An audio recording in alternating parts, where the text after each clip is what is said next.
Hello, and welcome to another week of the Abuse Cartoons live stream. And maybe a microphone somewhere near me would help. I had this pushed out of the way. What a great way to start. There we are. So I hope everyone is doing well. Just a mid-December live stream, so I'm not sure how busy it's going to be. But yeah, this stream is archived both on Twitch and YouTube every week. So if you miss anything or want to look up, because if you base it on the date, if there's a cartoon that you see on Go Comics that you like, you can actually watch the stream where it was created. Yeah, a lot of construction noise. I hope you can't hear any of that going on. I think everyone's having their house fixed before the end of the year. Got to get that money as untaxable as possible. Yeah, I'm not sure what's motivating all that. There's a surprising amount of strange construction going on here. Maybe people taking advantage of lockdown, shutting down smaller businesses, and buying up properties. There was actually a rather large property that was like a cell phone store with a coffee bar in it for a while, and they split it in half, and now it's a daycare and Korean barbecue restaurant. They're not joined. There's actually a wall between them. But I think they split the property because they couldn't find anyone that could afford the whole property. But now it's a very small Korean barbecue in the back of a daycare. So I don't know. I have no idea what motivated that. All right, I got to start drawing my actual cartoon. Yeah, I watched the Super Eye Patch Wolf kind of video essay about Garfield on the internet, and the fandom of Garfield, and the I'm Sorry John, and the whole kind of thing that happened to Garfield, where he's basically become like an elder god or just a horror character, more like a psychological horror character. But it was really interesting, and it was funny. He was trying to make sense of why that happened, or what were the things that kind of motivated it. And I think it was just people, some people doing kind of fan art that was more. Not really fan art, but just kind of, I'm trying to think of the phrase. Just kind of shitposting Garfield, some kind of Garfield parody, basically. And, but it clicked. There was something about it compelling that clicked with people online, and so it kind of created a big response. Yeah, I'm just going to keep drawing nonsense. All right. But yeah, I thought that was really interesting, the whole history of that. And I really liked some of the directions that it went. The subreddit, the I'm Sorry John subreddit, has some really good art, actually. There's some really talented people that spend their time drawing kind of body horror Garfield cartoons.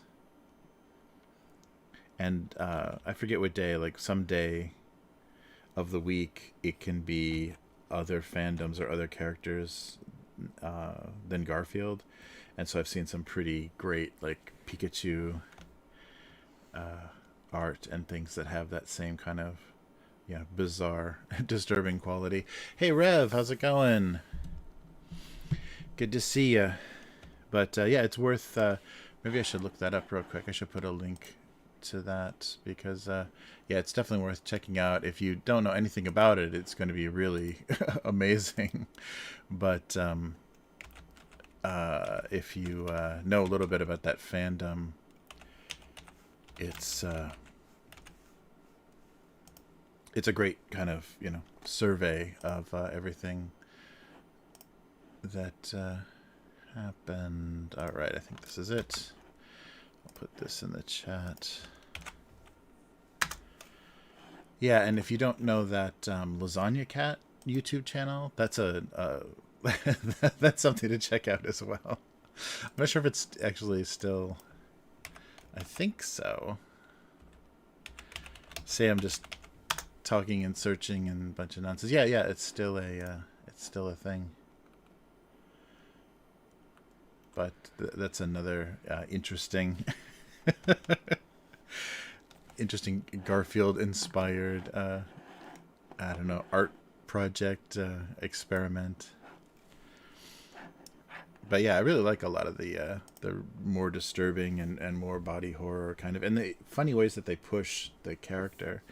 And he makes a Super Eye Patch Wolf makes a observation that Garfield works really well because he's instantly identifiable. There's just a few things that you need to do. Hey K5, how's it going? There's just a few things you need to do to make it kind of Garfield, because I think there was somebody that did, like, they tried to do the whole, I don't know how many generations, but at least like the first generation of Pokemon as Garfield. I think it was called Garfomon or something. But they did a project where they tried to do Garfield versions of all of the original Pokemon. And so it just, the character design just lends itself really well. Like, you recognize it showing up in different places. But yeah, that link that I just posted up top is the that essay, and it's well worth checking out just to see. I mean, I like the people documenting, like Internet Historian, that channel where they document the just the things that only could happen on the internet, like the Habbo Hotel kind of stuff, and all of the incidents that are just can only be generated by trolls and shit posting, and the whole thing the internet is. So I'm not not as interested in things like Slender Man or anything, but that Gorefield kind of Garfield genre is very funny. I think it's just because they push, like, Garfield was as ubiquitous as Snoopy when I was a kid. Garfield was just everywhere in those books. Like, everybody was reading those books. When they reprinted the comic strips, like in the 80s, they did these weird long format books that opened on the short edge. So you had these weird, I don't know, I guess they were kind of like a half letter size, but kind of long ways. They were very, very strange proportions because they didn't fit well on bookshelves or anything. But everybody was reading those, and then just pass them around. Like, you'd get them through a book order, and then people would just pass them around. And there were so many because they were just reprints of the years and years and years of Garfield. Yeah, that's very funny. But one of the most interesting things I saw, though, was the one website that I do kind of webmaster duties for is rcharvey.com. So he's a cartoonist, historian, and critic, and he posted some sketches of some of the artists that. So now Garfield isn't drawn by Jim Davis. There's like a studio basically that produces Garfield, but they like have his style down so perfectly. So just like an animation studio, copies a specific cartoonist or comic books style for the characters. That's like a model that it's all based off of. They let some of the artists just go a little crazy and do just some of their sketches, and it's really, really amazing stuff. Like, they kept the shape and kind of quality of it's like recognizably Garfield, but it has this like crazy kinetic energy and stuff that it's amazing, like, how talented the people are that are working on Garfield. So I hope there's good money. I hope they're being paid well, because their talents are being somewhat wasted. Although after seeing how much energy that fandom puts into okay, I'm not going to do these again. A row of these boxes. Other than the similar cheese. But yeah, I hope everyone is doing good. It's good to see you guys in the chat. It feels like it's been a while. Yeah, I was up really early this morning and got a lot of stuff done, but just then by the time afternoon came around, it was time to stream. I realized most of my energy has been spent. So I'm pretty beat. So if you can imagine an even lower energy live stream, Talking about Garfield. Oh man. But yeah, really, really amazing stuff. I love when people do kind of deep dives into things. And he said that in an attempt to kind of analyze, what Garfield was, he was going to try to read like every Garfield strip that had been published, but it ended up being like 14,000 or 19,000. It was in like the decent ten thousands that were available from the syndicator, and that wasn't going to happen. So I think he ended up reading like 900, almost 1,000, and did some kind of data on that, like the types of jokes and like the types of situations, just to have some sort of analytics to base his observations on. Hey, unknown girl, how's it going?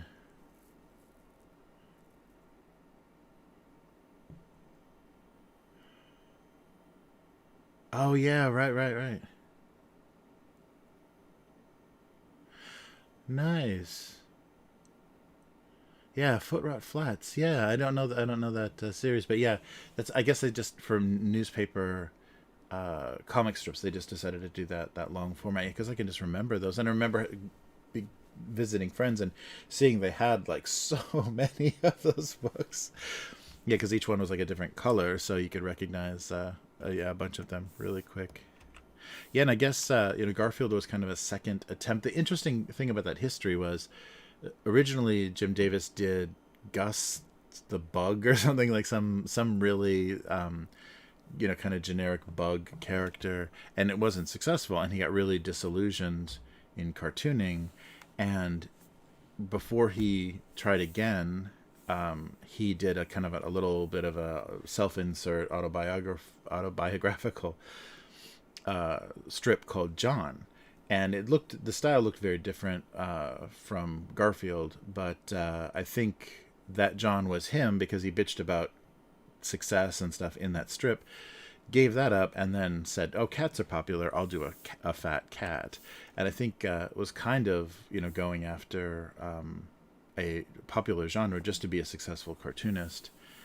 So it was a little bit like commercially driven, or a little bit like trying to anticipate the audience, which is not a great. I mean, he was very successful at it, but that's not a great approach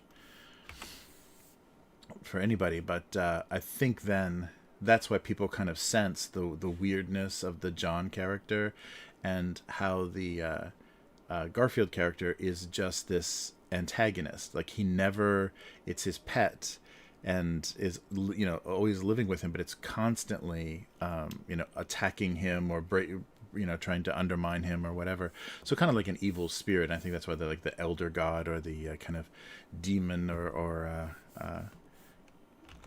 what's the yeah, like just some sort of demon or something that's preying on him, feeding on him.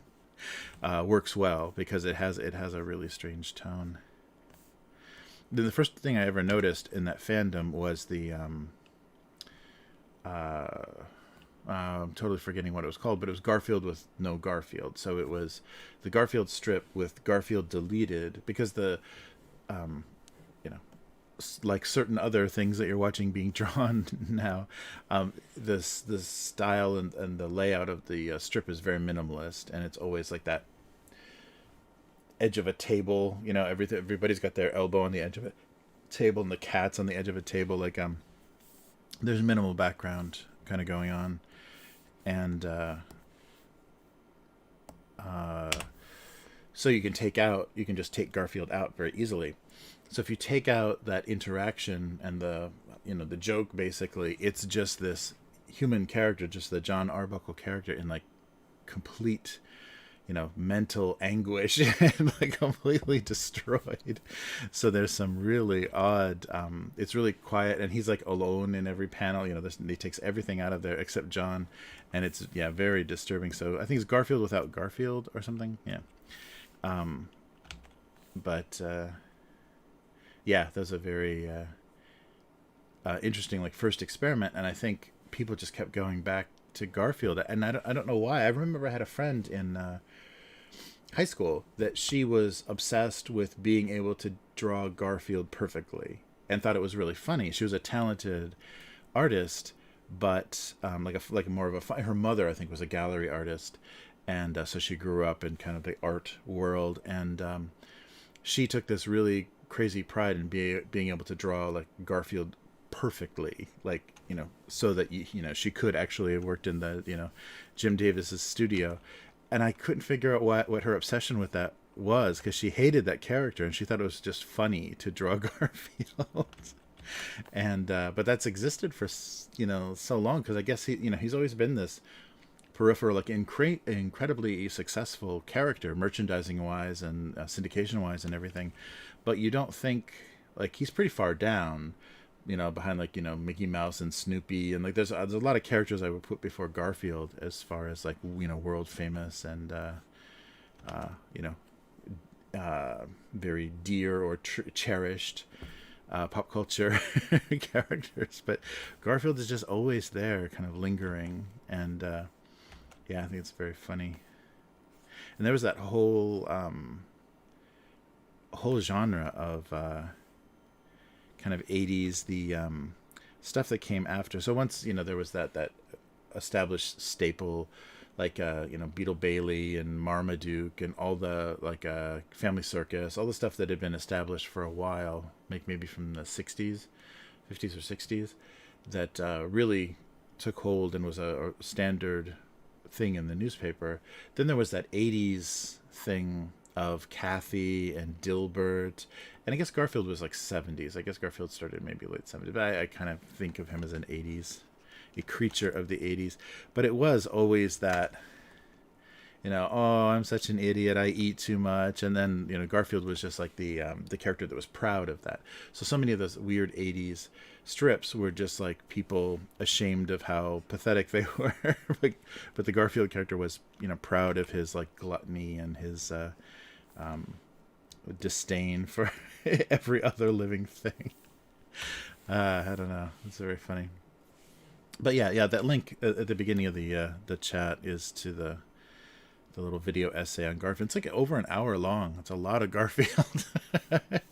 But that's a pretty big topic. Like, it has inspired a lot of people to do stuff.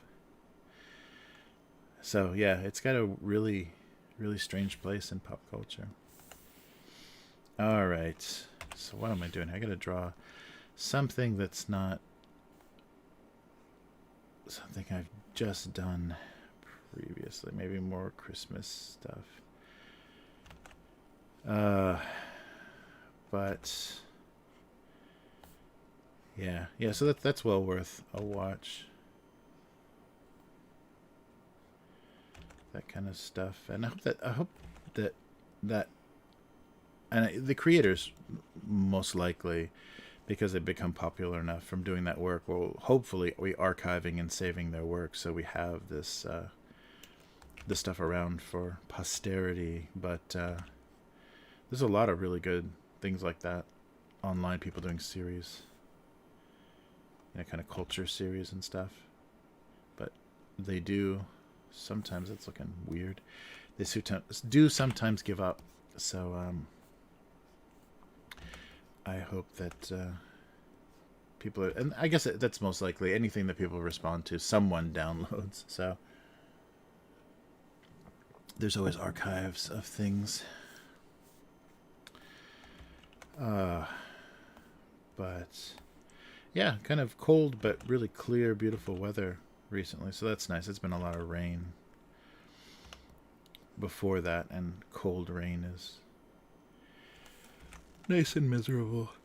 Oh yeah, like I was saying, I spent all my energy this morning, so yes, I'll try to bring something to the cast. Oh, did any of you guys watch the Tim Heidecker, the Eric and Tim Eric and Tim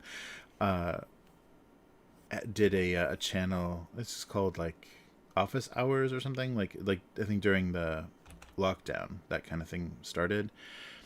But just recently did a parody, like it's very obvious what it is, but in his like usual way, did a weird like Joe Rogan Experience take, and it's eerily spot on. Like he did the set that he did was kind of the pre Spotify set, or I guess pre Texas when he was still in LA.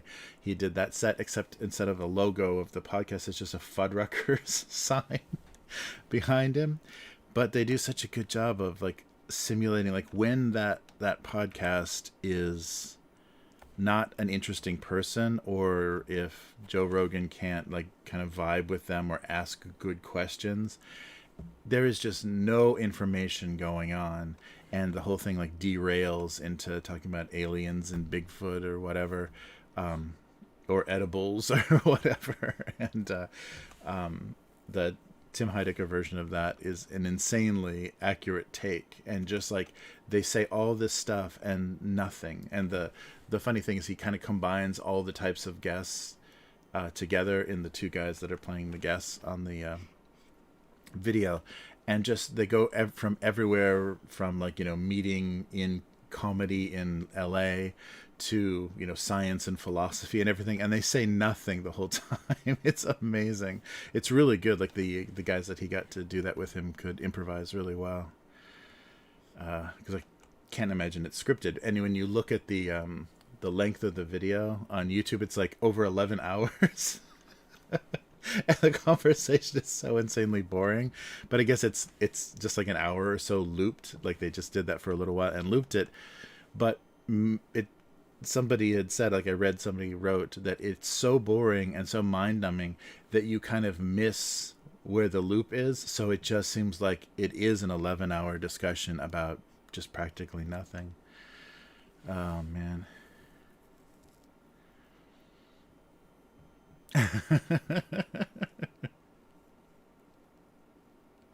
Wow. Yeah, right. Yeah, you're in summer now. That's still, I can't even, I still can't get my head around like the northern and southern hemisphere. Hmm. But yeah, people are doing some pretty impressive long form videos. But yeah, that was a really, and I don't think anybody has. It's really weird how angry people are at the success of that podcast. It's very funny. But yeah, I've never seen someone do such like a good kind of takedown or good parody of that, because you just hear a lot of like really like mean criticism, or like really rabid fans, like really obsessed, that just like hang on every word of the guests and every word of the host. But yeah, I always enjoy Chuck Palahniuk, the Fight Club writer. I always like when he's on that show, but he did something, the most recent appearance, he did a very interesting thing where he refused to make a comment about something, like there was some maybe political issue or something that came up, and he refused to kind of have a position on it, because he says, hey man, I live in Portland. So if people, you know, watch this and hear my opinion, they're going to come burn my house down. So I thought that was a very funny a very funny, like, real statement about like the political realities of living in like a very politically active, you know, liberal town. Is yeah, they'll just come after you. They know where you live. Everybody knows where you live. And but it was funny because he's pretty, you know, he's very bold in his, you know, especially his writing and subject matter and stuff about positions, political positions and things he'll take. But in his, you know, real life, he doesn't want to be upsetting people, upsetting his neighbors, basically. Oh, man. Yeah, I agree too. Unknown Girl. Yeah, long podcasts are great. Long discussions are really good. And when there's an interesting guest like Joe Rogan, or I'm trying to think of another good interview podcast, but those long format interviews are really, really good. And they go, like, they don't seem long and boring when it's a good guest, when it's something that he's not a good enough interviewer to make somebody interesting. Like I think like old Howard Stern, could do that, could make somebody that you have no interest in listening to talk about their life or career. He could make them interesting because he asked good questions and just was very like genuinely curious, about success and celebrity and stuff. But Joe Rogan can't really do that very well. So if it's a bad guest, it's a bad interview. So but he does them daily, so there's always another one. It's kind of like this cartoon. There's always another one when they really suck. But yeah, sometimes when there's a good guest, it's a real fun, like 4 hours to listen to, and it doesn't feel like 4 hours. I can't. There's been so many of those where they say, "Oh, okay, well, let's wrap it up here," and I'm like, "Wait, that's it?" And it's been like 3.5, 4 hours of discussion, and yeah, just kind of hanging through the whole thing. Yeah, somebody was just talking about that. They never suck. But somebody was talking about that, though, the couple choosing what podcast to listen to, like on a long car ride. Yeah, it's funny.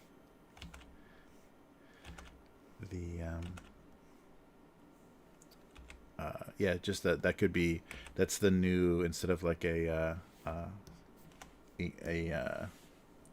couple's vacation, or like traveling internationally as a couple, that's the thing that can destroy your relationship right away, is having someone that wants to listen to a specific podcast that you cannot get through. I forget who was saying that, but that was very funny as a new reality. Yeah, I can't imagine. And that's the funny thing. Like, podcasts are so intimate, like they're very personal choices, and there's such a huge variety of subject matter that I'm sure people's lists, like their subscription lists or whatever, on a podcast player, reader, what, I don't even know, whatever podcast app that they use. Very few people have a similar, unless it's been all recommended to them by an algorithm. I think very few people have a completely identical list of stuff they listen to. Just like, I think that started with iPods. Like, it would be shocking, because remember that feature where if you installed like iTunes at work, everyone could look at each other's iTunes, like you could network it. And so just like share your libraries. And sometimes it would be shocking, the range of people's musical tastes.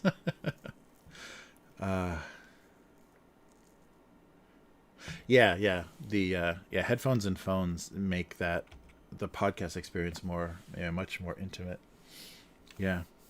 It's funny, there isn't, I guess, I like mostly comedy podcasts. Like, the stuff I listen to regularly is all comedy stuff.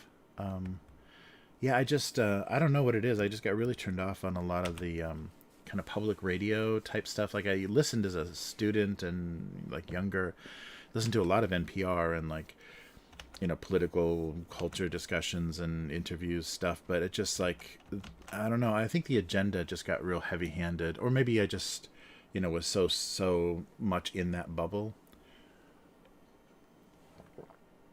that I didn't notice how heavy handed the agenda was. And but now it's such a turnoff, and that style, that public radio style, is a little bit numbing, a little bit mind numbing. And I guess because we have choices now, like there's a lot of different types of things to listen to in people's voices, like the sound of their voice. So there's not an only one way. So what was the one, the Ira Glass one, I think I listened to the longest. It's an NPR thing. I forget. But yeah, I just got kind of hit a couple too many topics that I didn't really want to sit through, and gave up on that. Those were usually really good though, and they would always have the people that did the narration or whatever were always good. But yeah, I haven't. And kind of the death of some of the good radio stuff, or satellite radio. The death of some of the good satellite radio shows. Either they're still alive and just in zombie mode, or actually, like, disappeared off the air, were fired. That changed my listening habits a lot too. Yeah, it's a funny thing. Now our entertainment is so personalized. Yeah, what was the oh yeah, the review. I was listening to a review. Hey Yum Num, how's it going?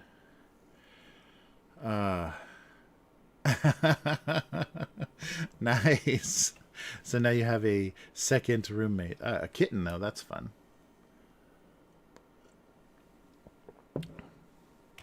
Kitten energy and kitten purring and those tiny kitten needle-like claws that don't hurt but just means they're like Velcro. They can just hang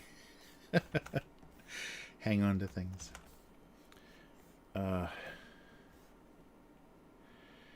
Yeah,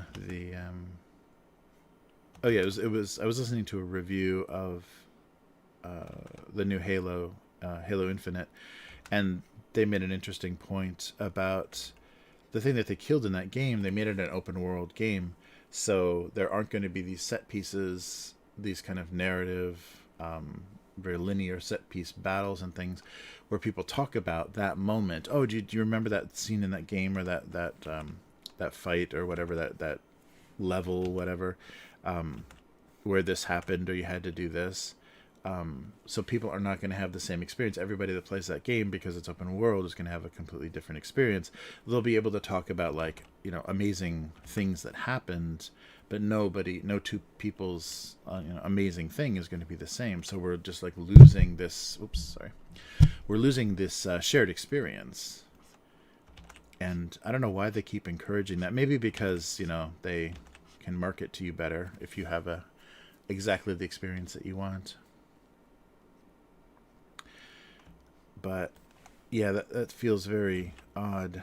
But much similar to like people's podcast taste and stuff. It's like you can recommend things to people, but it may not click with them the same way that it does you. So your favorite things to listen to won't match anybody else's. I guess when we had like that, limited choice, you couldn't be so discerning. It was this or nothing. Yeah.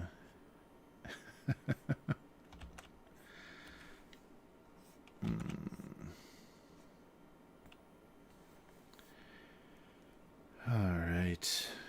What are we doing?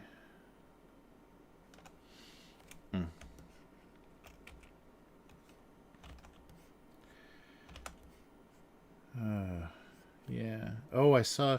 This was really weird. I wonder if this exists on DVD or Blu-ray. It was a very strange. So there's some really odd, like old movies, like kind of classic Hollywood or just kind of random nonsense, shows up on Japanese Amazon in these really strange versions. There are actually some movies that have like Japan only cuts, like edits that were only released in Japan on home video, or there's just some really strange stuff, kind of like music. There's some CDs that have Japan only tracks, so it gets people to import versions of some of their favorite CDs because it'll have an extra track that wasn't included anywhere else.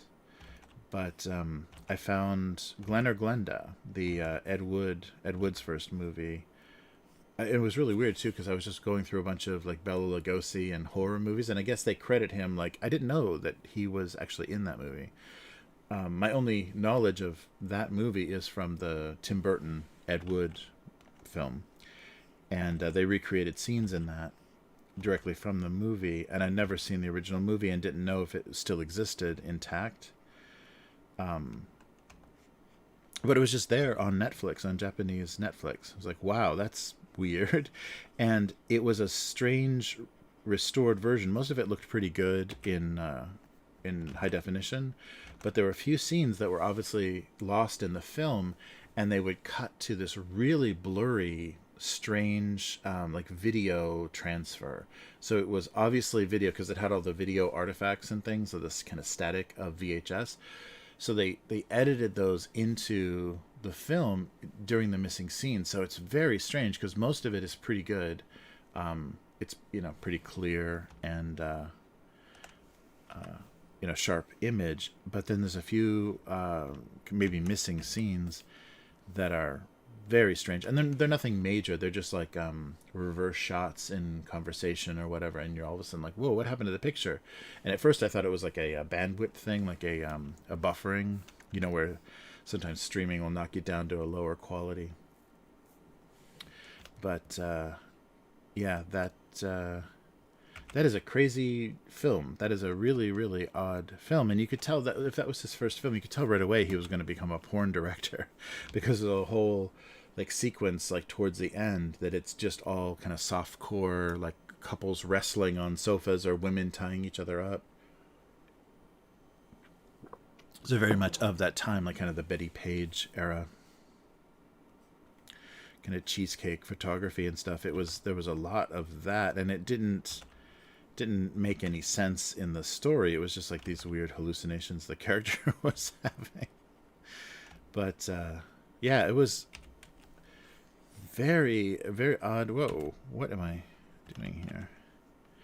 Very odd tone of the film because it was very sympathetic. So Glenda Glenda is this, I guess it was in the news, one of the first transgender women, like gender reassignment surgeries had happened, and the person became kind of a celebrity, and so they wanted to do kind of an exploitation film on the topic, and the production company that did it, had a real limited budget, and all they did is they just wanted it to, exploit that news story.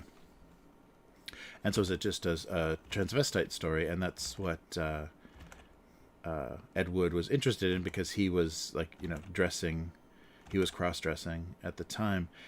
And so it's a weird, sympathetic, and also very kind of negative or dismissive kind of. It's very odd. It's because it's got that kind of 50s, hygiene film kind of tone in a lot of ways. And so this is what you should do, and this is how humans work, and this is, they just like tell you this reality as if it's scientific fact. And it kind of jumps all over between between transvestite and transgender. So it doesn't have a very good understanding of the subject, and it's very negative, but it's like there's a very odd tones of things, and how there's a doctor character, and how he's is saying everybody's different and everybody's problem and challenge is different and can be addressed in different ways. But yeah, it's very different than I thought it was, because I only knew the few scenes that had been reenacted in the Tim Burton film. But yeah, it's a very funny, like 60s kind of drive-in. I think it was probably made for drive-ins film. Is that new kitten smell? Yes. Yeah, I guess it's because stuff hasn't started working yet. Yeah, kittens and babies and all new things have that that lack of smell, or that strange nothingness, mildness, I guess. That's very striking. Ugh. All right. Yeah, but that was funny to see that just sitting there on on Japanese Amazon. Yeah, but very funny. I don't know. I mean, I don't think there's going to be any big call for them to reissue or restore that movie, because it's very odd. It's an odd artifact of the time. Made by a very sympathetic director that didn't understand what he was talking about, because there was so much of his own opinions and his own feelings in it that it just got really confusing. So it doesn't work well to educate and to kind of broaden people's acceptance or understanding. It doesn't do that at all. It's very negative, and for the most part, yeah. The thing that stood out to me, so they addressed. They're saying all these people are the same. Oh yeah, that's the other thing too. Oh yeah, there's some crazy stuff in there, but they're saying all the people transvestite and transgender, it's all the same. It's all this big group of people, but within that group, they all have very individual, like, traumas that cause this, ways that it could be cured, ways that they can be made happy and whatever.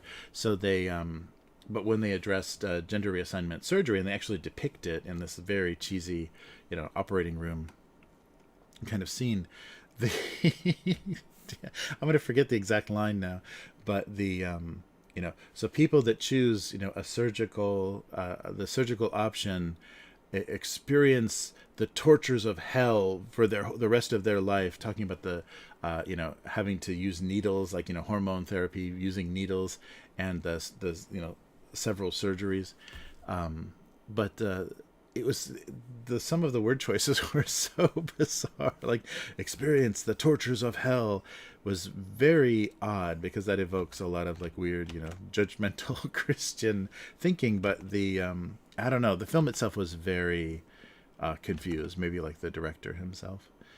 But I guess if I'm going by what was depicted in the Tim Burton film, the the production company that let him direct that was very angry with the results. It was a big flop and didn't make them any money. Nice. Oh yeah, dinner time. That's right.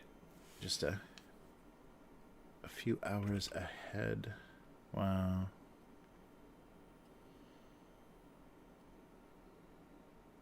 Oh yeah. It is funny because it's so confused. Yeah, it's more transvestite propaganda, which is a very strange thing, and it's very, very anti-gay.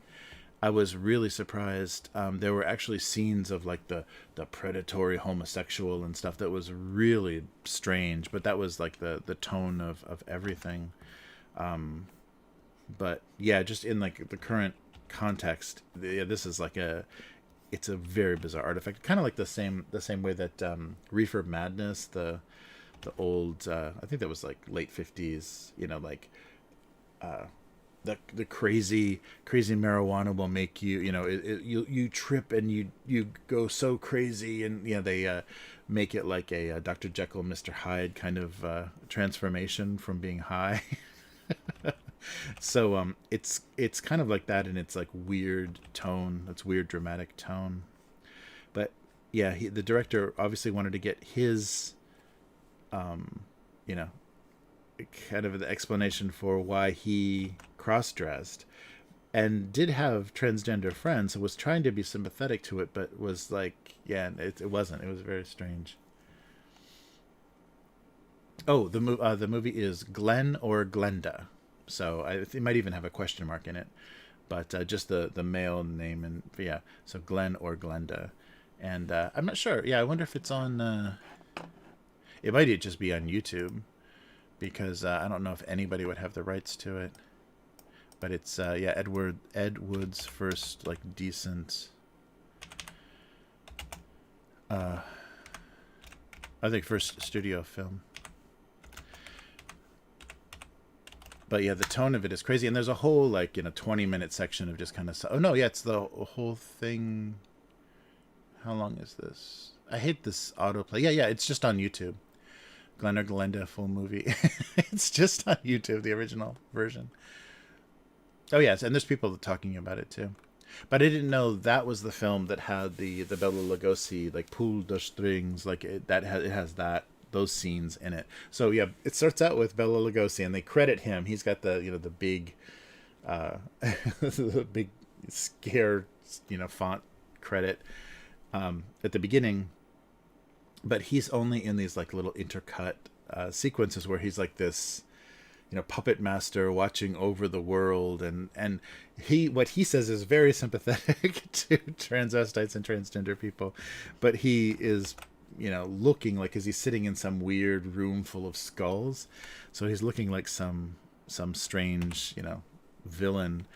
But yeah, all of those like lines. If you saw the Ed Wood movie, the Tim Burton movie, you'll recognize a lot of those lines and a lot of the scenes.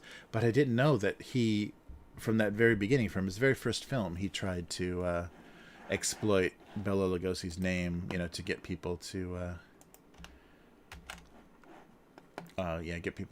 watch. Let me make sure this is actually it. It's a pretty crappy transfer of it, but it's watchable. I mean, it's a little blurry. Looks like it from VHS or something. But let me put this into the chat. Oh, did you already do that, K5? Yeah. Let me double check. Oh wait. Oh. Oh, here it goes. Yeah, this is the one that came up on YouTube for me. Yeah, the one you posted, K5, it's saying unavailable. It may be regionally unavailable. Oh, in color. Oh, it's a colorized. Yeah, maybe region. It's region blocked for me. So maybe that one is region blocked for you guys. The one I just posted. Who knows? Oh, colorized Glenda is pretty funny. Yeah, so it's the same. That's the same director that did Plan 9 from Outer Space and a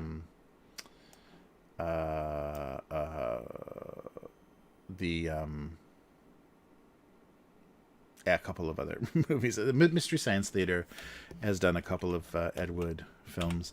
The Sinister Urge, yeah, he was always kind of very thinking about the porn industry, even in his attempt to be a Hollywood style director. Yeah, because the Sinister Urge is about just about like the magazine, like nude models for magazine photography. But yeah, it's funny. So he ended up getting the reputation of making the worst movies ever made, and then just went into porn, I think, by the 60s and 70s. He was just a drunk making adult film. Cool. Yeah, sorry. Yeah, I think it's a region thing. I think YouTube sometimes blocks stuff in Japan. Yeah, it's cool though. The colorized version would be much more fun. There was something that I just watched recently that was a colorized black and white that was just like, wow, that's insane that they have that. So it's the same way that they used to do that with old photos too. If you had portraits or whatever done at studios, you could ask them to color, and they would just literally hand watercolor the print for you. But that process looks exactly like that. It looks just like when they hand painted the photos.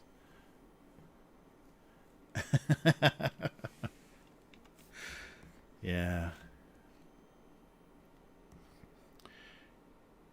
Yeah, thanks, K5.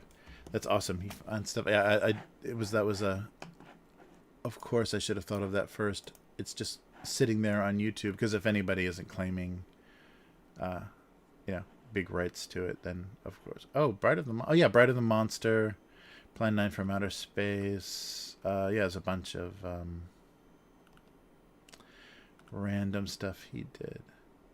Yeah, but the Tim Burton movie has that really touching relationship. So Johnny Depp and Martin Landau are the leads, and their relationship is really good, because I guess Bela Lugosi was addicted to morphine by then, and a real fading star, and Ed Wood was trying to kind of exploit his fame and put him in a bunch of movies. And they make good Mystery Science Theater episodes.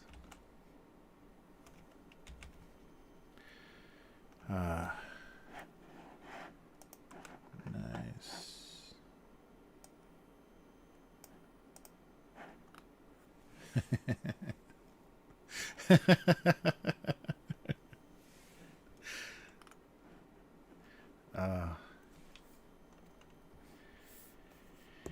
All right. I have no idea. I'm just doing. I haven't gotten a. I was thinking holiday something, but everything is just boxes. Don't like how that's just become my default warm up, and I never get past that.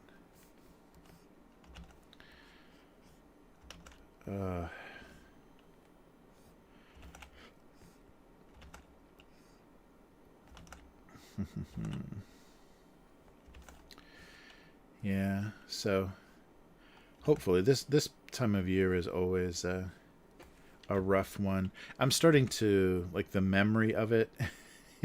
The memory of American Christmas is starting to fade, so I don't. It doesn't hit as hard, but it used to when I was first here. This was a horrible season because for a while we were going. This is when we would kind of transition from living in the U.S. to living in Japan. So we'd come back to Japan for the New Year, and because the winters are really mild here, and the winter, the January, February was so miserable where we were in Illinois that it became a nice escape from the last part of winter. And so I got a little bit of Christmas. And when we were here full time and I got zero American holiday, like zero American family, it was brutal. Yeah, it was just a really, really dark time every single year. But I think it's starting to like have enough distance, and now because of the last 2 years we've just been kind of forced to not be able to travel. Yeah, it's just starting to get a little bit easier, but it took a while. It's very funny.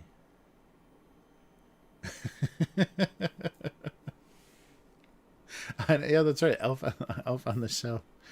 Yeah, I think did I ever do that? I can't remember. I think I did try to do an elf joke. An Elf on the Shelf joke. I can't remember.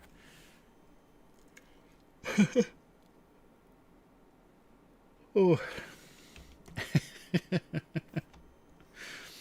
Yes. Yeah, I haven't done a cat-related cartoon in a while. Of course, it never includes cats. It's usually just litter boxes. All right. Yeah. Okay, so I already did ornaments. I guess food.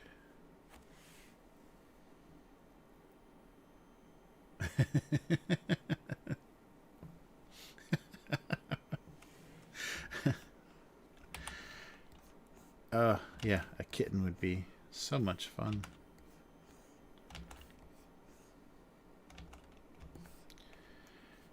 Alright, let's just draw some things with some curved lines for a little bit here.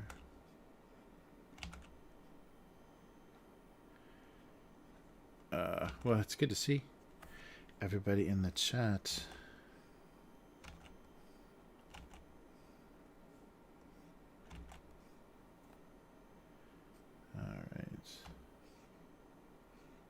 I can't believe we're already mid-December. Like everything is going so insanely fast as far as like my schedule of like getting work done. But yeah, but this week was weird.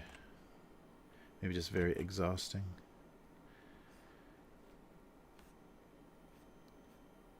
Alright, so felt long. And I keep doing everything on the same layer.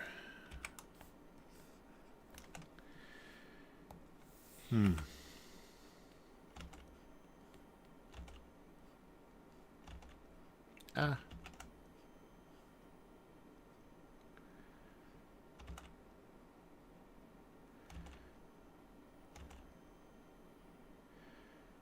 There we go. Kind of a cap.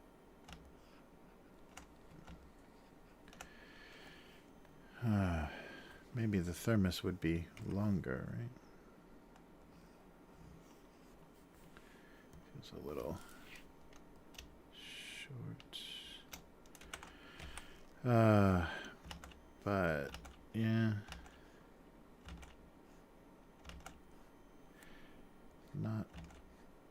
Yeah, still the numbers, like infection numbers and stuff, are still really low here.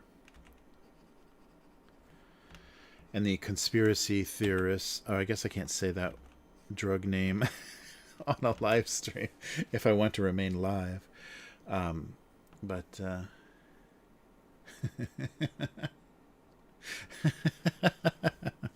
oh no, Yum has horrible stage mother tendencies.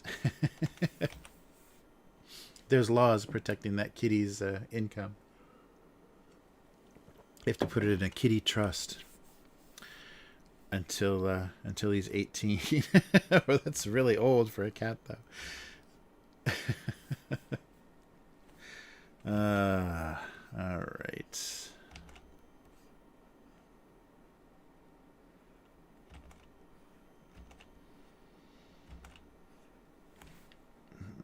Some kind of juice glass. Oh yeah, but still things don't feel quite back to normal. Like I haven't been thinking about seeing a movie or going out to eat or anything particularly normal. So we're still a ways off.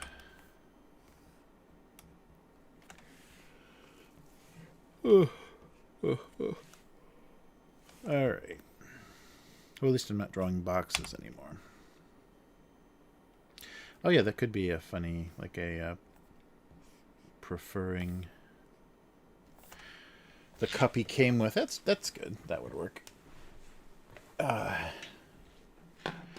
Use the cup you came with, meaning the screw-on lid cup. All right. Yeah, I think that'll work as one of these. It's not very Christmassy.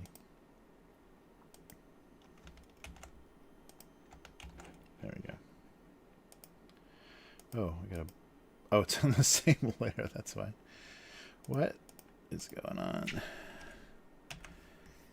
Wow. Really bad. Okay. So all of these can go below this layer. There. Thermos, yes.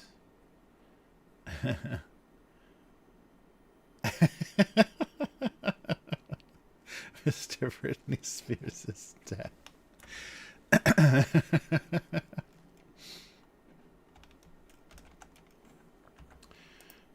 Okay, wait, what's this? Okay, there we go.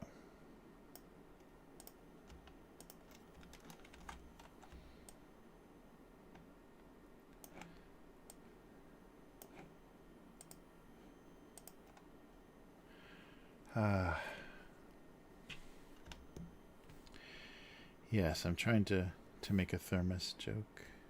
I think that would be good. Preferring the anything else than the screw-on mug thing. All right. The unbelievable amount of boxes. Oh, so do they do Boxing Day in Australia? I wonder, because they were just talking about that. Both Canada and England, the 26th, they do Boxing Day. And I haven't heard the same definition of Boxing Day. I mean, I have heard 3 different versions of what Boxing Day is, and I still don't understand it. And when I had zero information, I thought it was like a sports day, like a day to celebrate boxing, and I wondered why it was the sport of boxing, and I wondered why it was so close to Christmas. So the 3 definitions of Boxing Day that I've heard is it's the day after Christmas, so it's the day you throw away all the empty boxes from your Christmas gifts.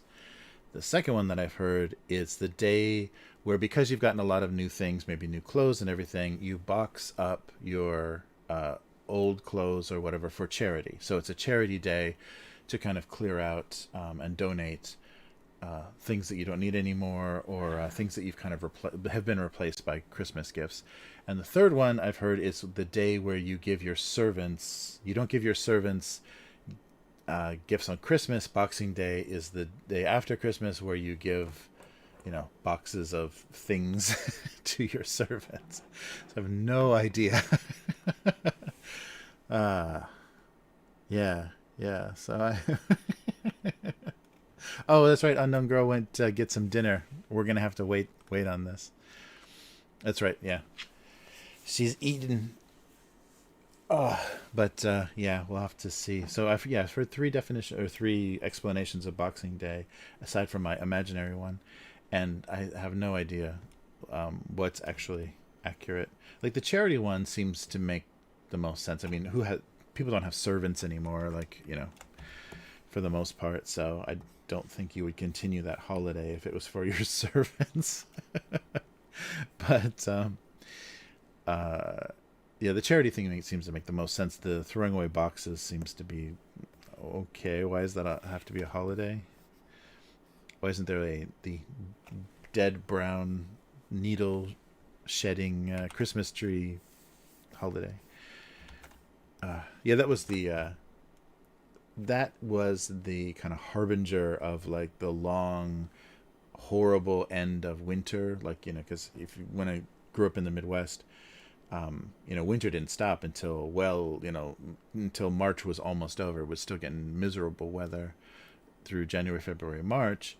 So when you go back to school after Christmas break, and you're on the school bus, and you start to see those Christmas tree skeletons, put down by the at the curb by the trash cans, that was the shit. Like, Christmas is gone. There's nothing but this bleak, long crawl until until decent weather, until spring. Oh, Yum is an alien confirmed. Oh, wait. That's so nice. I've only started celebrating Christmas in recent years, so I don't know. Interesting. Yeah, the charity thing seems to make a lot of sense. I mean, that's a really good thing to encourage, is that, okay, yeah, now you have enough sweaters, so why don't you donate a few sweaters that you haven't worn in 10 years, based on what you got for Christmas. That's a nice way to kind of, yeah, maybe it's just to help you feel better about being so about being so over privileged and comfortable or whatever. But it's also nice to it's not that idea is very good. Wait a minute here. So let's go with just one bigger and 50. Yeah, I think that's a good idea to encourage that. Yeah, I wonder if charity shops are still even a thing now, because of how exploitative people are with auction sites and selling things and everything. I wonder if you can even find anything decent that people haven't grabbed up to resell. Because you could definitely make that a career, is just visiting every Goodwill and flipping stuff that because you could just sit there on your phone and check the price of everything. Still drawing boxes. What's going on here? All right, something else. Yeah. Oh, maybe a robot alien. Maybe a cyborg, an extraterrestrial cyborg.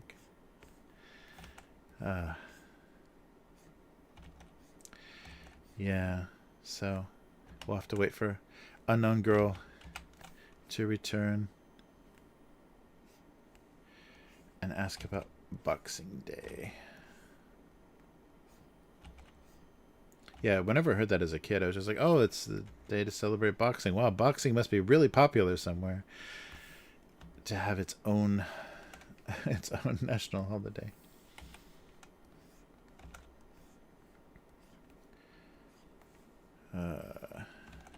Yeah, they've got, so there are 21 national holidays in Japan, and they get silly. There's like literally like Sea Day, Mountain Day, Old People Day.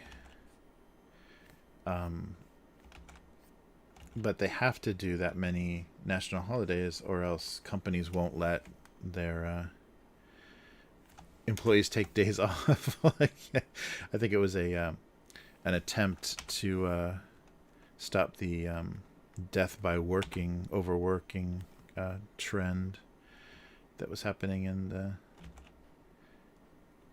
70s and 80s Japan. But I don't think it worked, because now companies are just like, yeah, it's a national holiday, but you have to come in. And if no one catches us, then we're not doing anything wrong.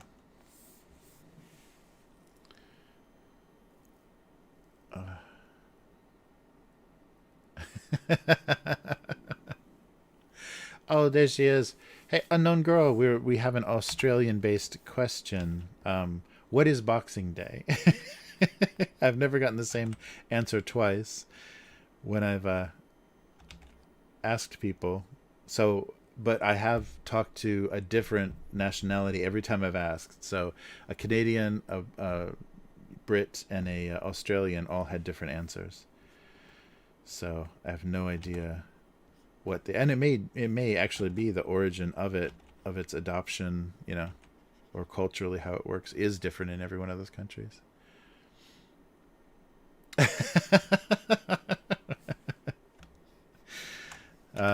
Yeah, so it's a very funny. So sorry, yeah, finished eating. Ah, there we go. Yeah, it must be. So now I have four answers to what that day is. Yeah, right. The after Christmas sales. Uh, that's funny. Yeah, there's nothing. They didn't ever adopt that in Japan, so they like to just adopt weird foreign things if they can figure out a way to market it. So they have like Black Friday sales here, but literally they sell black clothing, like mostly. That's a very funny thing. Is some department stores, oh, Black Friday, so why don't you buy another black business suit? Yeah, that's another weird thing. I know I've talked about this multiple times before, but the standard business wear for both men and women are black business suits, white shirts, and I don't think the tie can be whatever, but probably more understated is better. But that's very funeral, so you wear black suits to funerals, you wear black suits to weddings, not tuxedos, but black suits, and black suits to work. So a black suit goes a real long way here. But it's very odd because, yeah, every kind of event looks the same. So you have to, if you just saw people attending some event, you wouldn't have any idea. Is this a Christmas party? Is this a funeral? Is this a wedding reception? I have no idea what I'm looking at, because everyone's dressed pretty much the same. All the Tim Tams and Roos. Right. Yeah, you knock those koalas out of the trees and ship them off. Uh,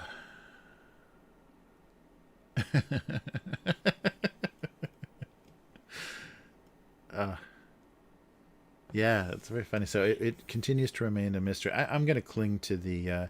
It's a celebration of the what's the nickname for boxing? The gentleman's the art or whatever. The whatever. Yeah, it's a celebration of the sport of boxing, as far as I'm concerned. That's the only thing that makes sense. Yeah, servants, tradespeople, and poor traditionally are presented with gifts. Yeah, that's what I heard that. So maybe in modern times, though, because so many fewer people have servants, that they just become like charity day. So maybe that's why. Yeah, because I think that was the Canadian guy that I asked. That's what he said. It's when you give your servants gifts, because you don't give them gifts on Christmas Day. But yeah, but maybe it's evolved into send stuff to the charity shops, so that you know the poor and less fortunate can, and especially because then it's the harsher part of winter, so that makes the most sense if you're donating old coats, winter coats and sweaters and things that would do the most good at that time of the year. Huh. Yeah, it's funny. Yeah, I'm surprised. So Japan a little bit, had that a little bit, especially, definitely pre-war, but post-war Japan, the number of like people with, maids and nannies and stuff was very, very low. Especially because the immigrant workers were so exploited here that I don't think anybody wanted to come to Japan from Asia. And also, well, yeah, also because of all the political fallout of the war. Basically, Japan was trying to start an empire, an Asian empire. So people were very uncomfortable with the people going to work for the people that wanted to conquer them. But yeah, it's much more rare here. But like friends that I have from Hong Kong and things, said they remember growing up with a housekeeper that cooked for them or whatever. It was really much more common. So I guess a larger population and a wider spread of classes of standards of living, can create that because especially post-war, Japan was everyone is basically middle class or more. There wasn't anybody that you could take advantage of. All right. Oh yeah. I think I've seen that video too. That was insane. And the I love the kangaroo's reaction. The first time he tags the kangaroo in the jaw, the kangaroo's like, "Whoa, dude." The body language was pretty funny. It's like he walked into a bar fight he wasn't expecting. But is that the one? I mean, the dog is pretty fucked up. Like the dog has been like clawed pretty badly. So it was good to see that guy step up. But that's so funny. Punching the kangaroo just like he was tagging somebody who hit on his girl.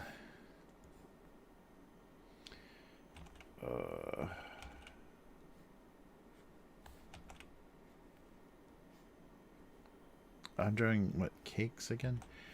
Yeah, I get stuck. I guess that shows the weird mental thing of drawing is the repetitiveness. Like there's a weird there's a word for it too. But there's some people that like to do really fine work, and they like to do like hatching, like cross hatching, or the kind of rendering, or like stippling, like thing that's you're making the same kind of shape and it's very repetitive. There's a thing that does to your brain. It kind of shuts your brain down. And gets you into this odd state, kind of like meditation. And so there's a lot of people you can see in their art. That's the only thing that they like about art is that mental space, that mental mode that it gets into. But I can see that because I just kind of, once I start drawing something, I'll just draw the same thing again and again and again. If I'm not stopped. Wow.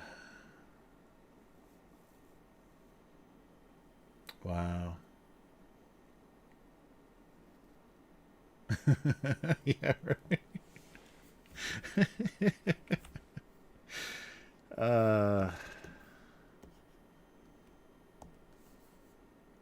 I can't even imagine, because especially if they came like directly from England, the UK that doesn't have a huge, range of fauna. If they came directly from from the UK to Australia and saw all the new and unusual wildlife in Australia, it had to be a whole lot of what the fuck is that for the first people, the first Europeans in Australia. And learning what was poisonous and what wasn't had to be a lot of fun too. I guess it's the same thing. Well, no, I guess Europe has a lot. The basically bears and deer and the stuff in North America. There's nothing too insane. Maybe just some bigger. I guess a moose. A moose would be a pretty like what the fuck is that? the first time you saw. But a lot of similarities. Oh, sorry, I'm so so lively. Oh, yeah. Cake. The cake is a lie. Yeah, I guess I'm drawing cake. Yeah, that's the thing here. Christmas cake. That's the only. There's no Christmas cookies. There's no pies or hams or roast turkey. There's Christmas cake, and Christmas cake is a shortcake, a strawberry shortcake, basically an iced strawberry shortcake with a little marzipan Santa on it or something, a little snowman or something. Yeah, there's a very kind of standard look, but the red and white of strawberry shortcake is, they feel very Christmassy here. So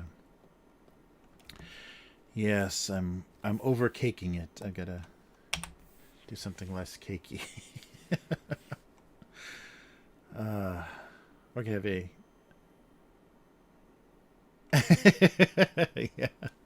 yeah, they're really good. I mean, the especially if you're not a kid, like they have the like sweeter kind of kids versions, but if you're not a kid, those cakes are really amazing. The quality of them, the cream is really nice. The frosting is a real nice like whipped cream frosting, and really good quality strawberries here. So they're amazingly good and not too sweet. Oh, yeah. Sorry.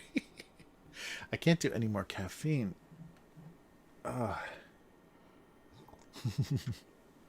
Yep, all I have to do is mention cake, and I get a visit from K5 every time. Yeah, there's amazing. They like imitate, or I think they're trying to imitate like European cake shops and things. But there's a few like bakery kind of chain bakeries that have amazing. I mean, they're insanely expensive too. Like you can pay $30 to like maybe $60 for just a pretty small cake.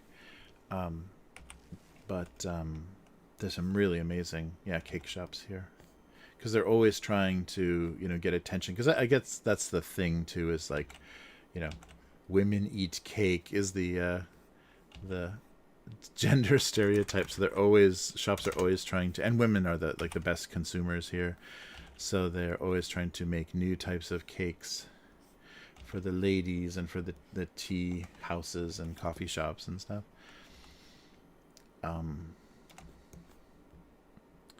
A series of cakes. I've already done this. I think I've already drawn a group of cakes.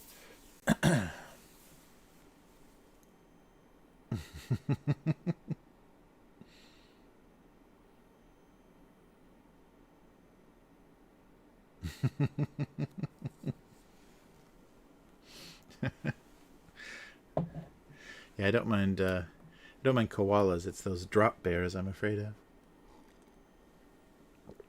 They look terrifying. At least the artist renditions I've seen.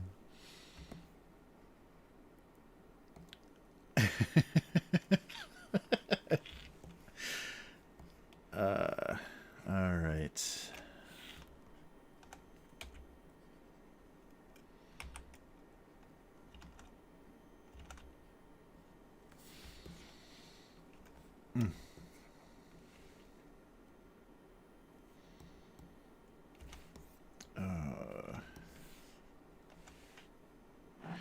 Oh, this is something I should mention on stream. Oh, come on. Oh, I'm typing things wrong. My cousin wrote a book.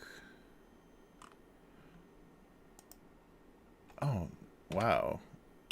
But you don't want to search... If you search for his blog...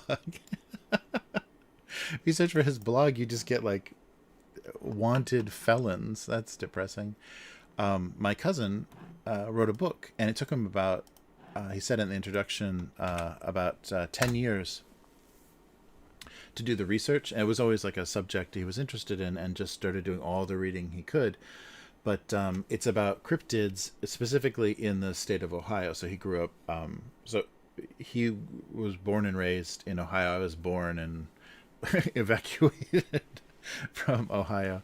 But he was surprised how many stories would come up. So even there's like instances of, Bigfoot and things that are, they're called by different names, but like famous cryptids, like, it just keeps coming up. And I think because, Ohio is the way that people had to get everywhere. If you're going from the East Coast to the, Midwest or whatever, everyone is going through Pennsylvania and Ohio, basically. And, but there was a lot of stories there. So yeah, so he did a bunch of research, and a lot of it is more modern. Like a lot of it is like reports and things from the 60s and 70s. But I'm really proud of him. It's really well written. He's a very very smart guy, and very good stuff. So if you have any interest in cryptids or anything, check out his blog. There's some great illustrations too. But the history of that was really surprising. Or maybe just a lot of very bored, drunk people. Yeah, cryptid stuff is really fun. And I had no idea that he'd been working on it for so long. Because we kind of just, we keep in touch through Facebook, but not very heavily. And I haven't been back to that part of the country in so long. So we hadn't been in touch for a long time. But I was happy to see it, and wanted to. I guess though he got screwed. He was going to do a book signing, the beginning of December, and the publisher didn't get the books. The books didn't make it, so things got screwed up. So that sucks. But I think everybody is having trouble getting things from here to there, especially in the U.S. Yeah, I just got a notification from, I think, my bank in the U.S. or whatever that literally said, now, and I think this, I'm not sure if this is a January 1st thing or whatever, but now the post office in the U.S. says 5 days. Give us at least 5 days for something to get somewhere. So that's amazing. It used to be 3, and now it's like, no, 3 is not going to happen. At least 5 days. So standard postal delivery is so slow. Yeah, really. I was surprised. I knew he would always do something. Well, he went to journalism. He studied journalism, so writing, and did some comic book writing, and actually drew a few like self-published kind of indie comics, and did a lot of reviews. Mostly that I saw was of comics. Yeah, really good guy. So yeah, check it out. Definitely check out the blog, and then I think the book. The book is available from the blog itself too. Yeah. And but there's a lot of writing. There's a lot of interesting writing on there. Anyhow, so yeah, good stuff. Yeah, I thought I'd mention it here because it's a good it's a really fun topic. I think cryptids are really, and I'm surprised how, and that maybe that's the part of the Garfield thing too. Garfield as cryptid, I think he is kind of a cultural cryptid. All right, so yeah, I don't know what I keep drawing random cartoony stuff. All right. So, what else can we do with cake? Or how about pie?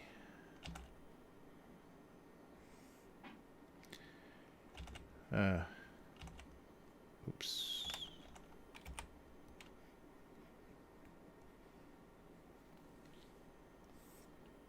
Yeah, that's the one thing though. K5, an ugly reality is they know how to do cake in Japan, like kind of imitate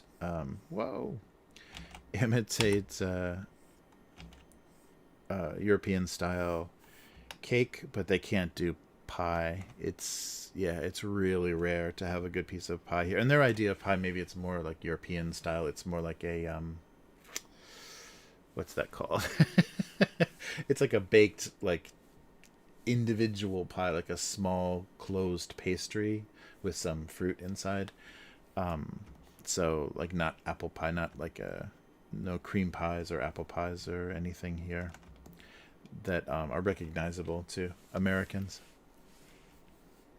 So that is the letdown, is that you have to give up pies. And really good pizza. You have to you have to settle for some pretty mediocre pizza, probably with corn on it. All right. What else? Yeah, no, they do custard, like they have what they call here in Japan. I'm sure it's a bastardization of the French, but they call choux cream. So cream puffs. They do cream puffs here, and there's some pretty amazing cream puff shops. But yeah, no custard pies. But they do like pudding, like Spanish style or like Latin style puddings. I don't know. My English gets overwritten sometimes by the weird Japanese terminology for things. But like the puddings that have the really bitter caramel kind of syrup, like the black, not black, but very dark brown kind of syrup, the creamy custards, custard puddings. They have those, and they have cream puffs, but they do not have good pies, and not like a pie where you make slices, take slices out of it. I don't know why. I guess it's just not a style that's popular.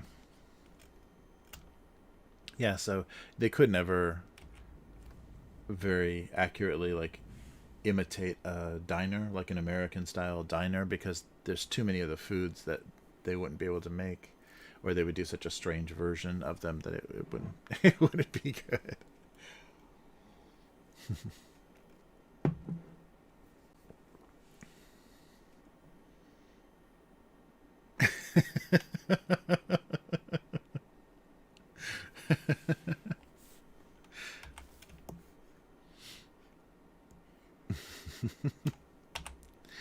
Cake in shape of a pie. Oh, sorry, guys. Oh yeah. All right. What's some other desserts so I can look like I'm doing something? How about a pudding? I'll just do one of those. Yeah. So this is the kind of pudding I'm talking about. Those ones that look like they're baked, or they're made in a cup, like this, but not quite like that. Let's not do this. Let's cut it shorter. Yikes. Like this, and then the kind of top here is the dark, kind of bitter caramel sauce, and the rest is a very sweet. That's not recognizable as any sort of pudding. Should be a little different shape too, I think. Let's see if we can fix it.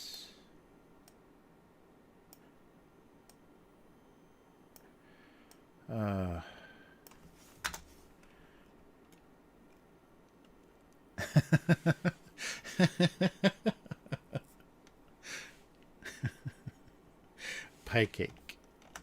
Yeah, is that like a, what is it, turducken? What is the turkey chicken duck?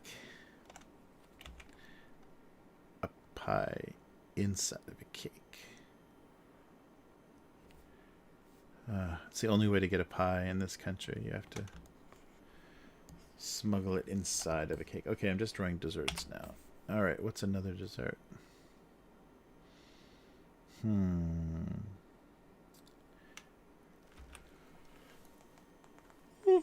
I guess like a gelatin type deal. You do a small version of the Jello mold.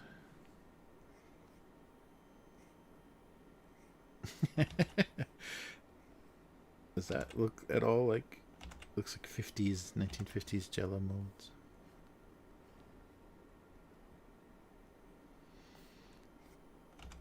Looks like a headless anatomy model. All right, so maybe not a Jello mold, or maybe more like this.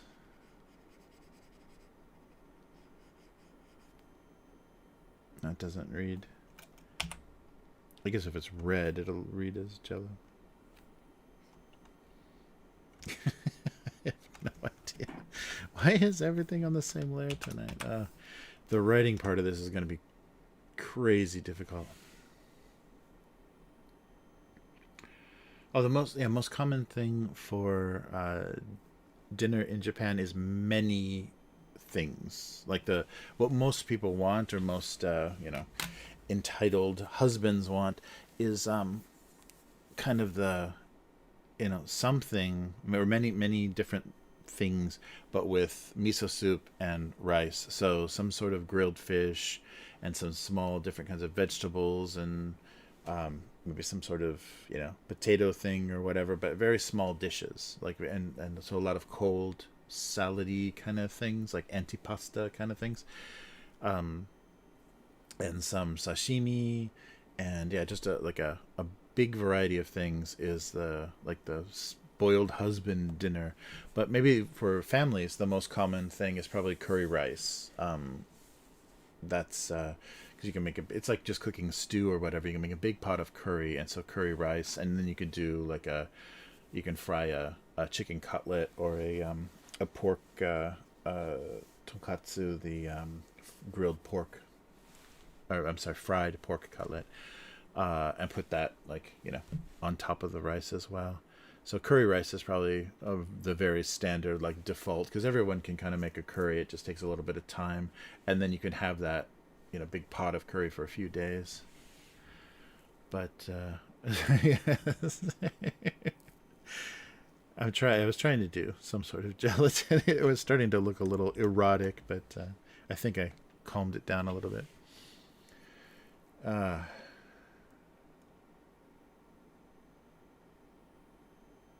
Nice.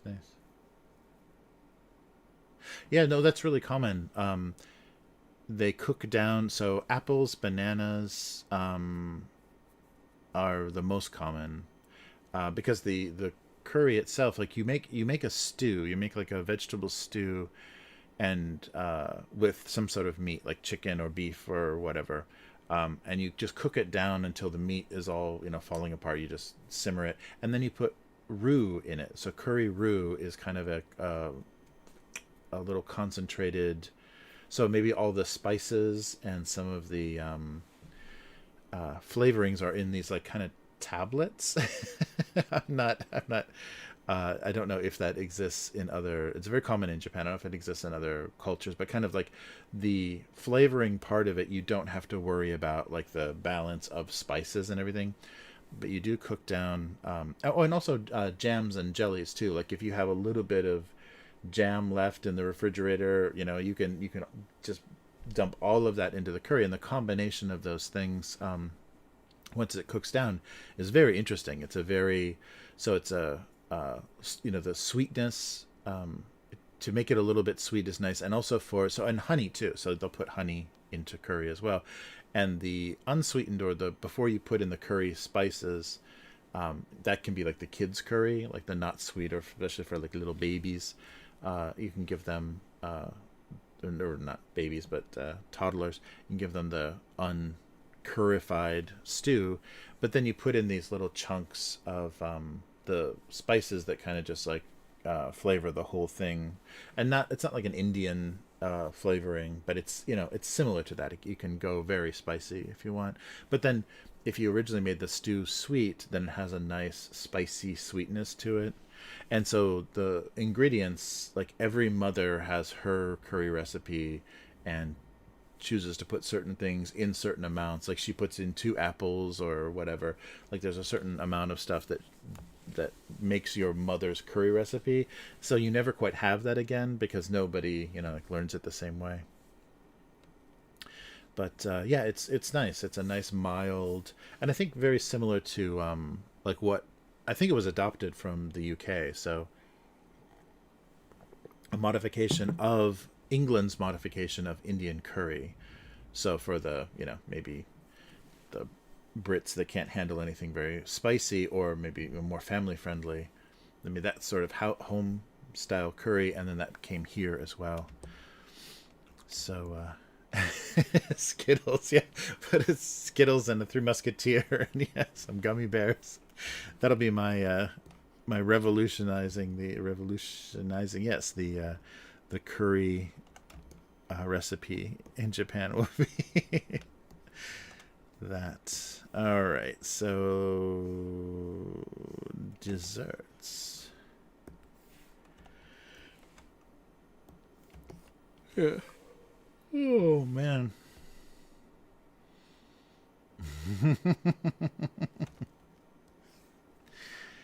Yeah, yeah, it's really amazing. It's really like diverse. I mean, because it's not anybody, even like the very career based Japanese wife still has some curry. It's not a difficult thing to make, so they have their curry and the kind of curry that they want to eat.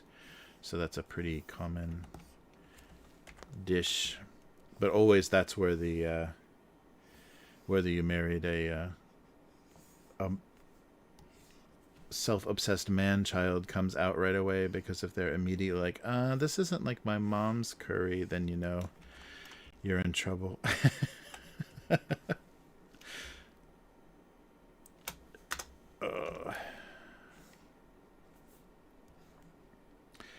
okay, there's got to be a better way to, and this would be bigger, wouldn't it? A better way to compose these. I wasn't thinking of composition. Yeah, I'm sure it comes from a lot of those. Yeah, like goulash, and just like, like stew is the most common. Like, yeah, we'd have like vegetable stews and things. I remember growing up. So yeah, I think it just comes from there. But I don't know if it existed. Yeah, yeah. Japan is funny, cuisine wise. I think it'd be an interesting place to study cuisine, because they have their staples, like the seaweed and the soy sauce and the miso and things. But a lot of that, how it's used and things, they were imported but then made into a Japanese, kind of translated, or yeah, something assimilated into kind of a Japanese style. So even if things came from other places, they've become very Japanese. I don't like, whoops, how these are looking together. Or maybe some overlap would help. Let's try that. Yeah, maybe a little. The ability to overlap these might help.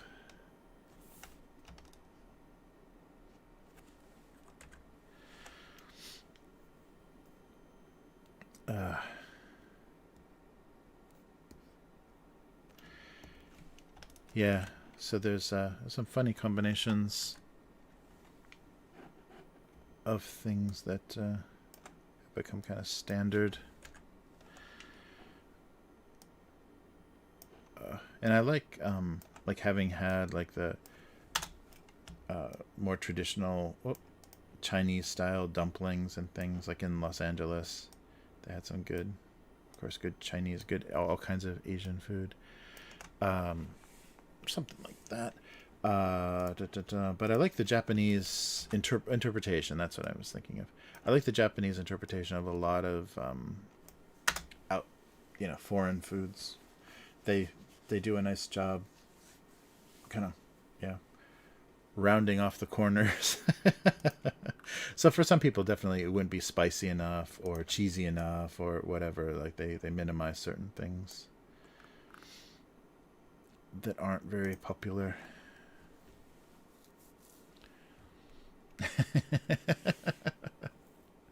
K5 is thinking about snacks. Yeah, there we go. Something like that.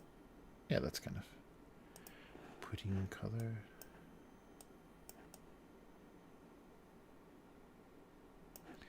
Yeah, I don't know if this is... I will see how that will read. But, yeah, it's a funny... funny thing.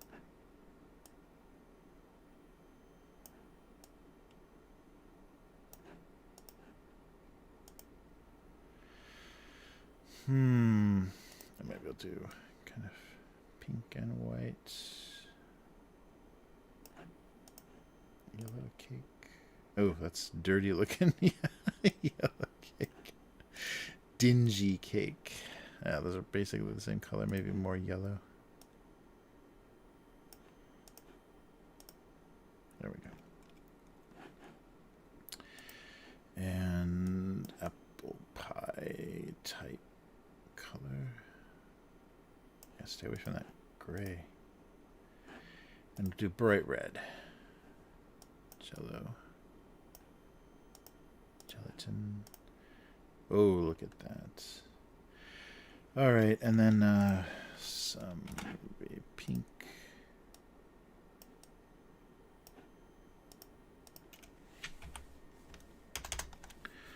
Yeah, I can definitely see the appeal of the old style cartoonists, like buying jokes and just drawing other people's jokes, because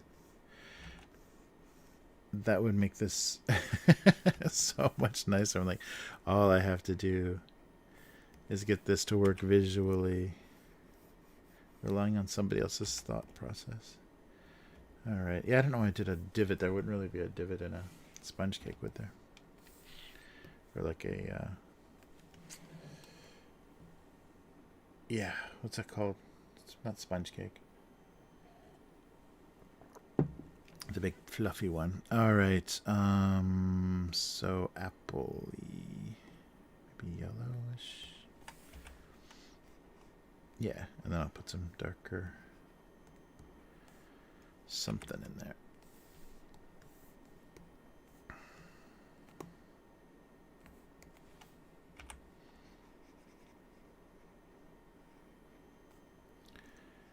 All right.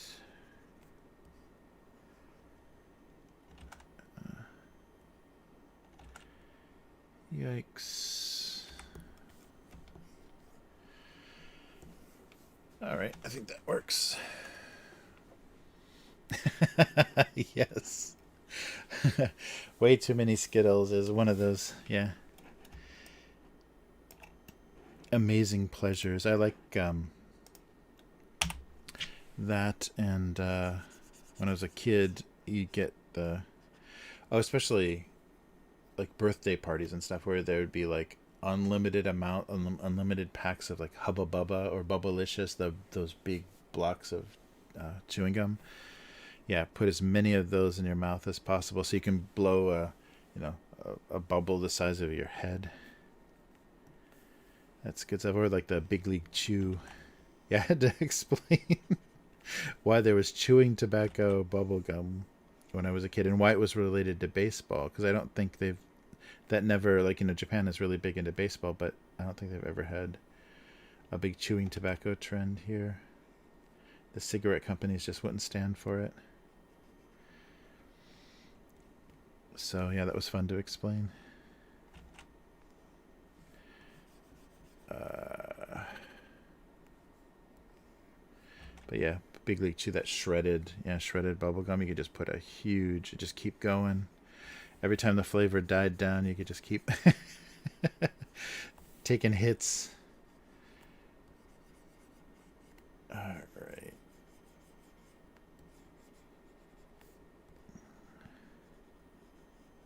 Yeah, too many Skittles is great. Although I was disappointed.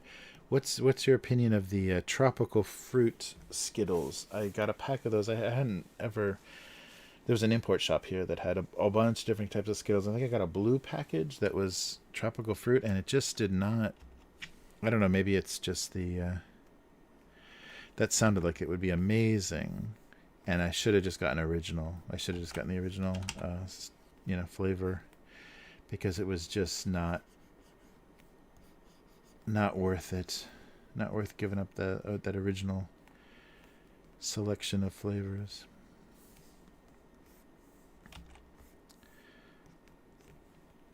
But for some reason, yeah, maybe because I don't remember ever having that. That sounded like, oh, that's the one I want to get. Stick to the originals.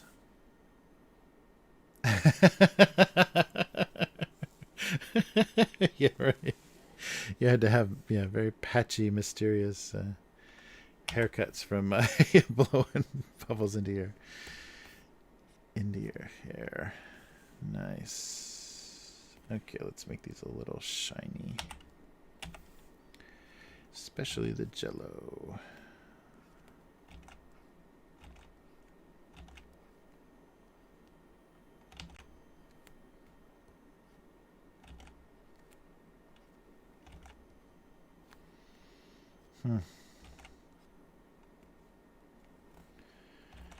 Is that looking?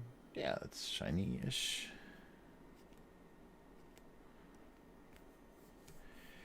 And maybe the pink frosting.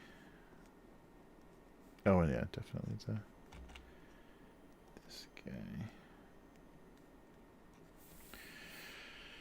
All right. Yeah. I felt like I really blew it with the tropical fruit Skittles. Just that combination of the original flavors is perfect.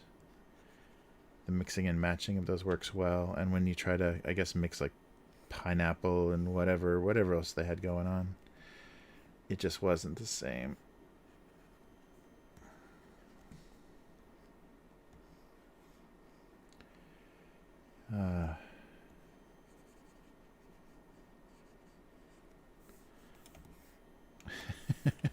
I should put a tinge of red, shouldn't I, in the shadow? Oops. No, this one. That. Hello. Okay. There it goes. Yeah, immediately there'll be a little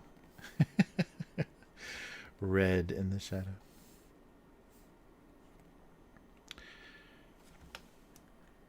Alright, I guess it's...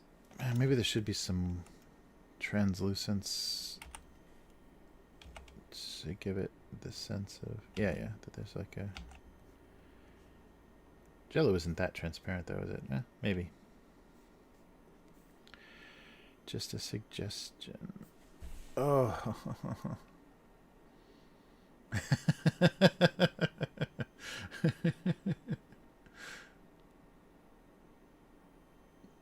Yeah, you can, like peanut butter or like cooking oil, you can get gum out of your hair in an emergency. But the quickest way, is to just like wherever it is, just snip it out. Oh yeah, that was the good thing about growing up in the 70s is parenting was insanely permissive. There was a lot of stuff I probably never would have gotten a chance to do if I'd been even the 80s, like even my like cousins that were only like, grew up a decade later, there was already that weird helicopter parenting and the weird obsessions with like limiting everything your kids' contact to every kind of thing. And yeah, it already became bad. So I remember all my aunts and uncles were really fun aunts and uncles and really terrible parents as far as like just making sure their kids had no life and no trashy American experiences growing up with like too much junk food or too much television or running around the shopping mall all day or whatever. That's very odd. Yes, right. It was most likely the front. That's true. You came home with bangs in those days. And a hunk of gum with a bunch of hair sticking out of it. All right. Oh, thermos joke. This is not going to be fun. Who's drawing this cartoon anyhow? They're making my life writing it a real pain. I want it to look kind of maybe orange, like a kind of retro-y look. Yeah, one of those weird colors. Just a little bit lighter than that. Uh-oh. Something's going on. There we go. Uh, yeah, it's funny. I just am happy to have spent. Well, I don't want to, say blah blah blah. That sounds very, very strange and judgmental. But yeah, it's just there were a lot of things. I mean, it's funny to say that, like growing up in the Vietnam era, basically the tail end of Vietnam, and the beginning of like one of the biggest recessions in the U.S. But as a kid, you don't notice that sort of stuff at all. Maybe brown, an ugly brown. That stuff doesn't affect you or kind of touch you as much.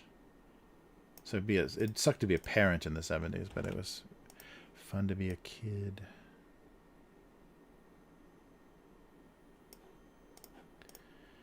Yeah, to kind of keep everything together could not have been easy.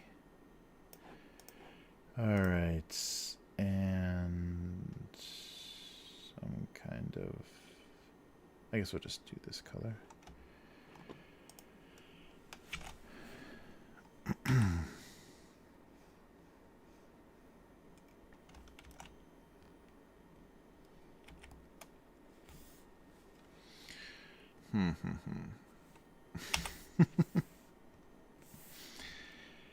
Yeah, it's funny. Do some just kind of wavy thing so it doesn't look too. I think I do a Charlie Brown thermos every single time, so something a little, oh, maybe some, yeah, something less recognizable. All right.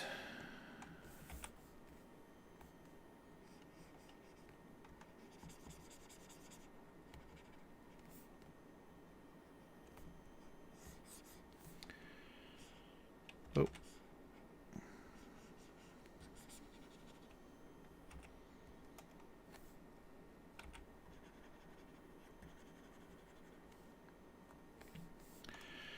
Okay, I'm still awake. I promise. Oh, man. Fading fast here.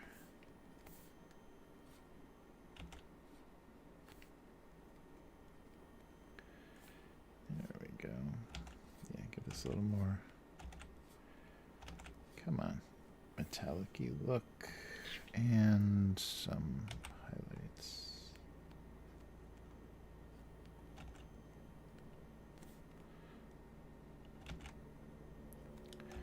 Whoops. All right. Something like that.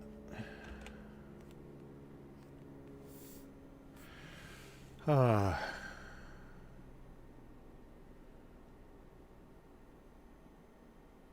Oh yeah. Yeah, I can't imagine like how scary the world is, or how you like have to harden yourself. I mean, because all we had to do growing up as kids is like be ready for people to be like physically confronting you, or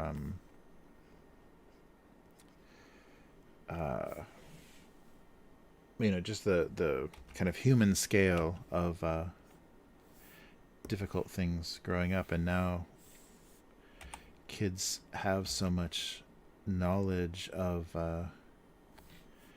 all the horrors of the world, genocide and war crimes and everything are just like very, very accessible now.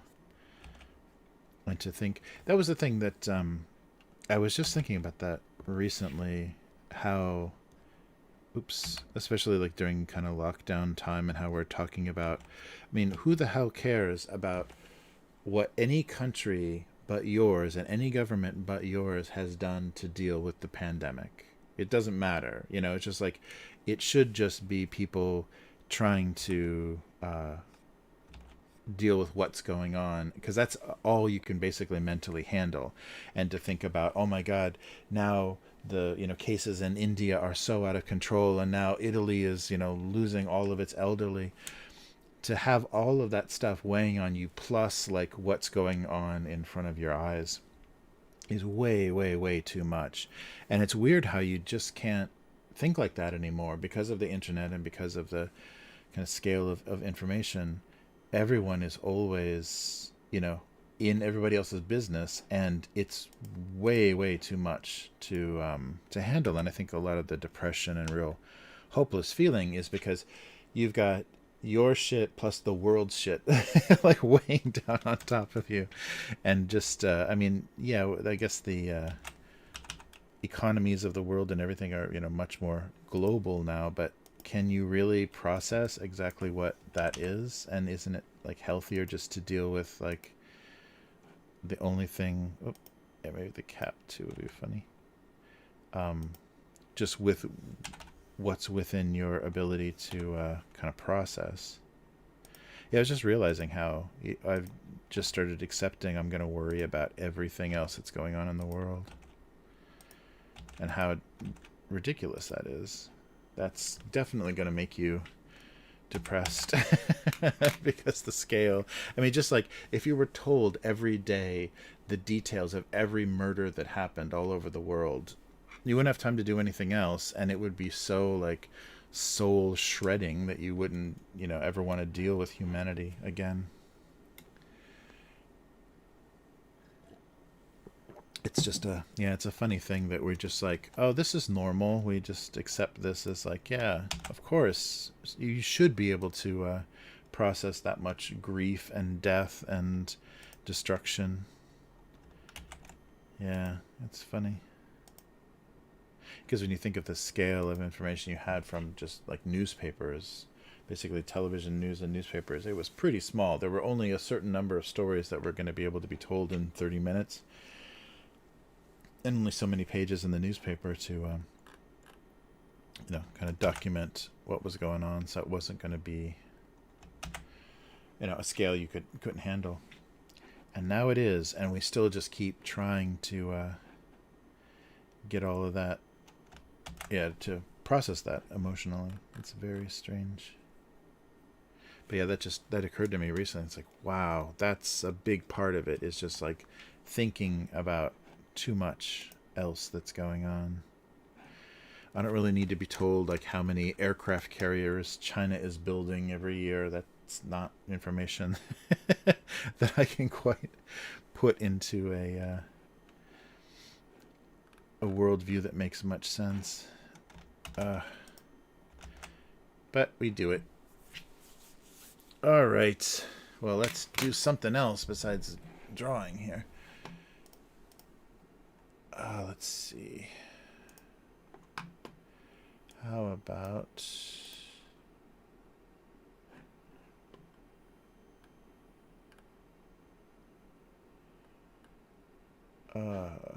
comments?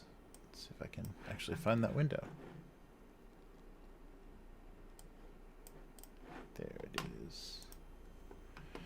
Alright, I think I fixed this ahead of time. Oh, let me get the chat out so I can actually see what's going on. I'm so good at this.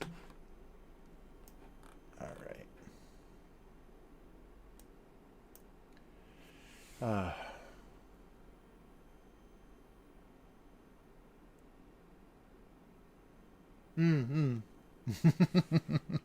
No, that's very optimistic, Yum, and that's probably true. I mean, it might just be kind of a, socially, like an evolutionary thing that we socially have to be able to do, is because if you can think, in a global, this it's going to start to sound like it's about recycling or something, but if you can start to think in that bigger context, then you can understand the consequences of your actions more.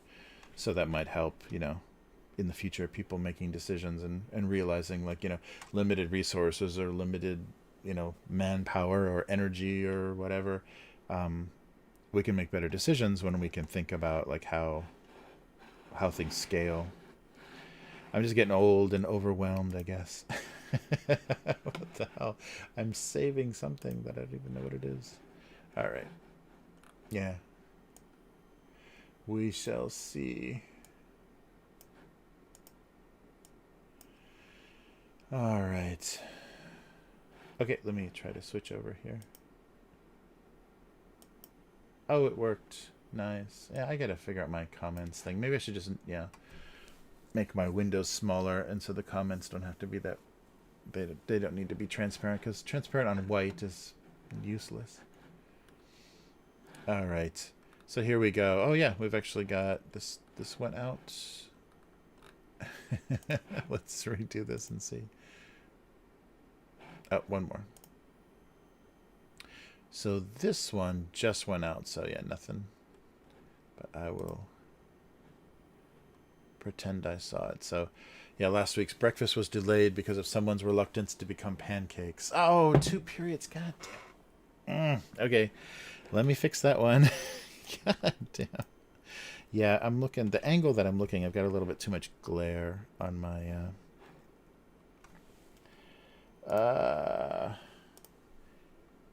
and I'm nearsighted, so that's not helping. I thought I caught that. I thought I caught that maybe when I rewrote it, I did another. So when I finish a line, sometimes I will do it again. Okay.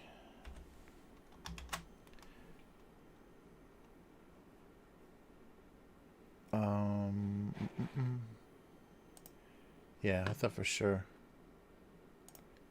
that I didn't screw it up, but I did. Sorry. Just a second. I just want to save this while I can before everybody sees it and goes, "There's 2 periods at the end of the at the end of your cartoon." Yes, I know. All right. That should do it. All right. Yeah, breakfast was delayed because of someone's reluctance to become pancakes. And let's try previously. So, first Christmas theme. Holiday bathroom cleaner, toilet paper, and hair removal kits were unnecessarily festive. Overdoing the season. Ed. Always doing. There we go. Doing good. Let's go back one more. So December 7th. An ornament misunderstanding led to a feeling of decorating hopelessness. What is this going to be? That's going to be the reaction. Is what? They shall hang around until their problem is resolved. But they would have to go out on a limb to do that. Oh, nice, nice. David Davidob. David Davidob. All right, and I think we've already seen this one. So December 2nd. Oh yeah, the ideological war of Thanksgiving. Let's see. Nice.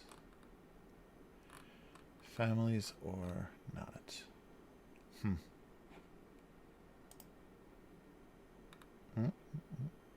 Is it not working? There we go. And a couple of randoms. Oh. This is the thing that no one is going to even know what that's supposed to be very soon. That like 100 pack of CDRs or DVDRs with on the big spindle. Yeah, that's not even going to make any sense. The recordable CD, for the recordable CD, nothing helped the feeling of being burnt. Haha. Burn those discs.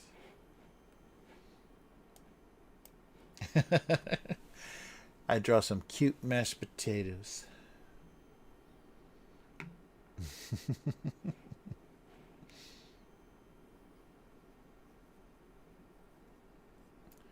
All right. Another random, not 2019. The appearance of the cardboard tube was always startling to the toilet paper. That scale is a little. Oh, it's gigantic toilet paper. I guess I could have scaled that down a little bit. It is only a supporting character. All right. Come on. Oh, 2006. Oh, there's Christmas. In his now unwrapped state, the gift felt vulnerable and unwanted. That's the risk. Wow, 2004. What is this? Why is everything so big? Yeah, I think I went through a phase where I just wanted to scale everything up I was drawing. Yeah. Huge. Yeah, I think it works better when it's small.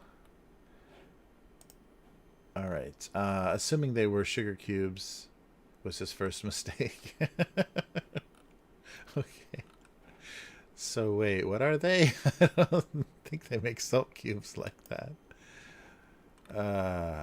4 years ago. They could be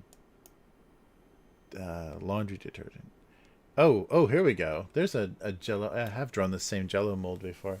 A Jello mold with a flashlight in it. Oh, this got 6 comments. Probably grammar related. He wasn't sure how this happened, so he just wanted to enjoy the weirdness of it. So he turned on the flashlight. Oh. Alright. So let's see what the... remind me never to spend 5 minutes in Jeremy's head. I'm going to have to try this for my next dinner party. I'm liking 10-year-old comments. Nice. Jello is about to be enlightened. This is great flash. Yeah, so maybe 10 years ago was like the peak readership of this cartoon. This is the great flashlight.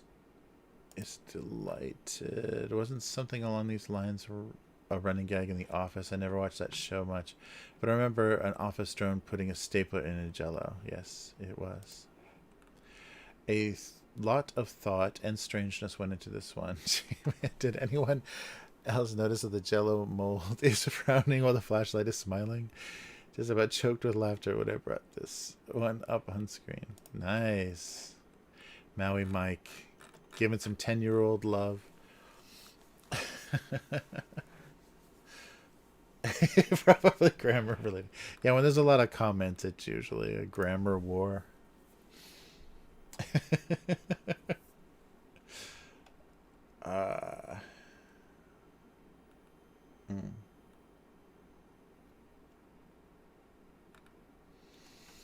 Oh, you guys are talking about VCRs and VHS tapes. That's right, tracking. Oh, yeah. Did the knob or the little dial? It's all fuzzy looking. They were either low quality beef stew or amazing dog food. Nice.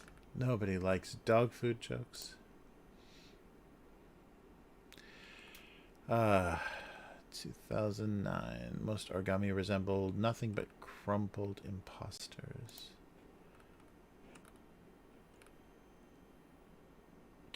Harrison Ford. Oh, Blade Runner. Blade Runner.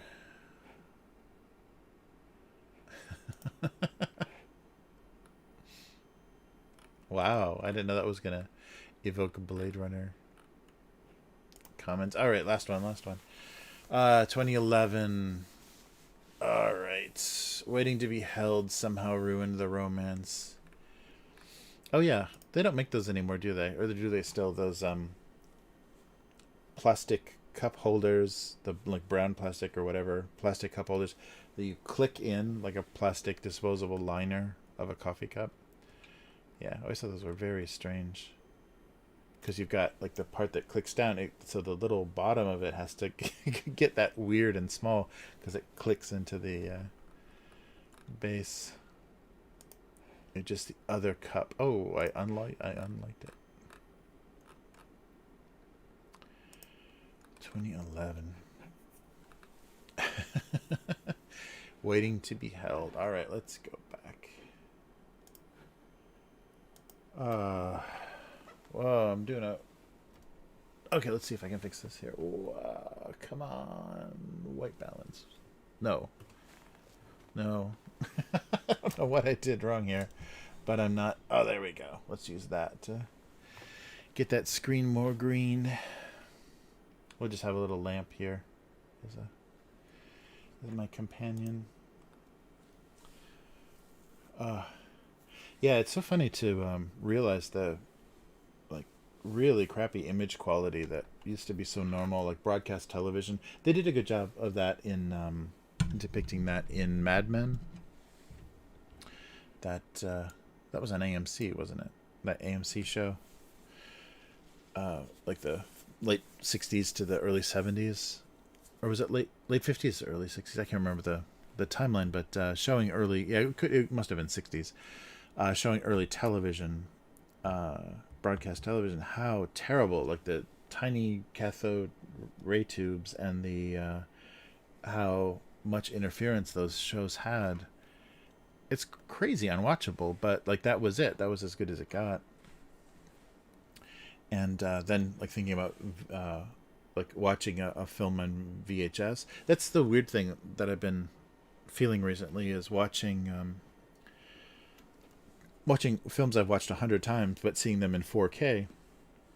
They look unrecognizable. It's like they look super unfamiliar because the even when you saw them in the theater, it didn't look like that. The reflected light of a movie projector, has a different quality than that. So there's that really crisp, really detailed. It looks so strange, like watching old, especially like old Star Trek episodes from the '60s. Just the makeup just caked on every one of the actors, and not even the aliens, and just the people that don't even aren't supposed to be wearing makeup. How heavy and noticeable all of that weird detail is, and now I'm noticing too, even in modern films, maybe the stuff that they're shooting digitally now, they do a lot of makeup on guys, and then they do pink lip tint. So I guess the foundation knocks their lip color away and their natural lip color away, so they put it back in, and it's very, very artificial. It's like a bubblegum pink, which doesn't look natural at all. But yeah, that's a funny trend. Oh, okay, fine. uh, oh yeah, yeah, yeah. That's the thing. With I remember that about like playing older games, like on a PS2 or whatever, and realizing how like low poly and terrible textured everything is, but you get the immersion in the game. If the game is immersive and really grabs you, you don't even care. Like as long as you're controlling it and moving around, like you have a connection to the game space and everything. So you don't need that very. And in fact, I think the really like the newest games that are very high resolution and have all the additional maps, like reflection maps and things that they're rendering, it doesn't add anything, and sometimes it's a little distracting, or it takes you out a little bit because you're just kind of like, woo, that's real sparkly, or that looks really wet, or that looks really shiny. That doesn't mean anything in the story or in your like understanding of the game world. So yeah, or like kind of like the weird upgrade they did to a Grand Theft Auto, the definitive trilogy that they released. It was just like upscaled mobile ports, which is insane, but it doesn't really do anything. I think the games are just as playable, and the mods that they did were fine. Like that's all they needed to do. They should have gone, instead of paying that weird mobile company, they should have gone to the modders and bought, like licensed or bought those mods to include in the new version, or be able to, I don't know, maybe it wasn't possible though to include them in like PlayStation and Switch code, but maybe that porting was more work than anything else. But it just seems a shame. People already did the work to kind of upgrade those games, enhance those games a little bit, and instead they did that bizarre they made the bizarre choice of taking a mobile version and releasing it. All right, so so gelatin is not fitting. Yeah, remastered. No, that's true, and it's been super unsuccessful. Like it's just been a long series of the Silent Hill remasters were terrible. The Metal Gear remasters, like every time they've done that, they fucked something up. And then they now we've got the like political politically conscious remasters, where they cut content from the game because of changing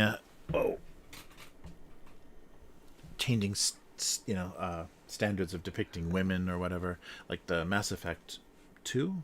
Yeah, Mass Effect 2 had the establishing shot of the one female character that started like right on her ass and then dragged over, and they cut that just because nobody can deal with that anymore. That's too male gaze. So that kind of stuff is strange. But then we got to put warning stickers on everything.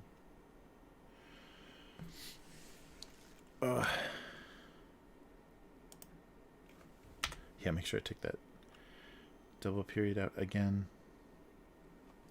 Yeah, it's very strange, and so it's like so important to have those old consoles and be able to run those old games.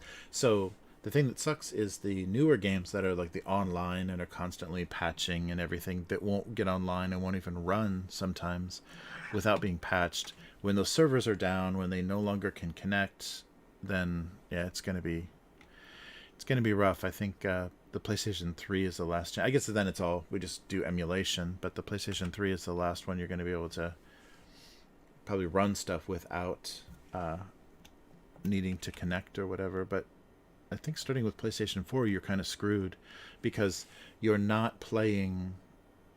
I think with PlayStation 4, I was talking to some game, like a programmer friend, and they were saying that technically you could play the game off of the disc, but the console asks you to install, and basically the disc is just early code, unpatched early code, and it's just a key to letting you unlock the installation and download of updates. So once Sony cuts that off, or Microsoft or whatever cuts off that server access to those updates and things, then those games will be unplayable because the drives themselves are literally not fast enough to play the games directly from the discs anymore because it's too much data. So that's why they force you to install and at least have a minimum install, is because the you can't play from the discs, I think, starting with PlayStation 4. So that's horrible. That's a horrible situation to have physical games that you bought that are unplayable. It's just, hopefully there'll be ways to rip those discs and, I don't know, emulate them eventually. Yikes. All right. So are we bullying the Jello? Are we dessert? I think I just recently, did a bunch of dessert. A bunch of dessert sitting around cartoon.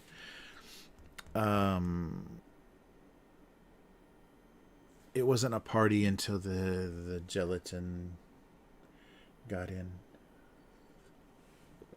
The gelatin was yeah. Isn't that depressing? That was really playing like a game from a disc that doesn't even exist anymore.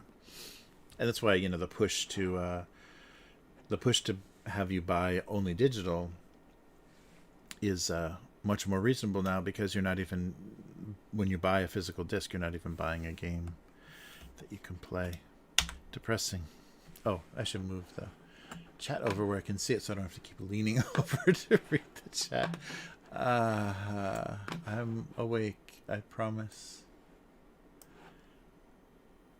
Yeah, exactly. Yeah, that's a good point. Yeah, I love how they kind of rushed into Blu-ray and adopting Blu-ray, and like, okay, so now DVDs had the copy protection, the security on a DVD that's been completely destroyed, and pirating is too rampant. But now we've got Blu-rays, and no one's gonna. And then, like, within 5 days or whatever of the release, there were ways to break Blu-ray's security.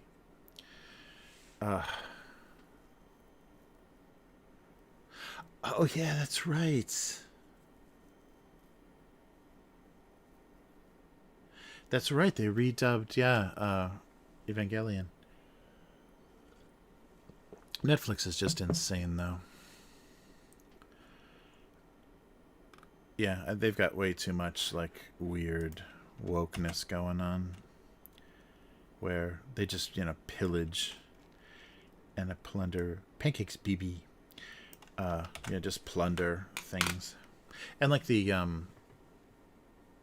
Futurama episode that Disney deleted because Bender was cross-dressing or made some weird transgender robot joke, and just like random stuff just disappearing, or the what is it, Community episode about D&D because somebody was cosplaying as a drow, which is like a dark elf, so they had like purple face makeup on which looked like blackface and whatever. Yeah, it's going to be endless, but it's keeping people employed. Like there's so many cultural sensitivity editors and whatever, all these positions now that are employing people, so they have to do something to earn their paycheck. So we're just going to get all this like, this we should fix this. Yeah, going to get a bunch of that because people have to justify their salaries. All right. Oh, maybe keyboard close will help.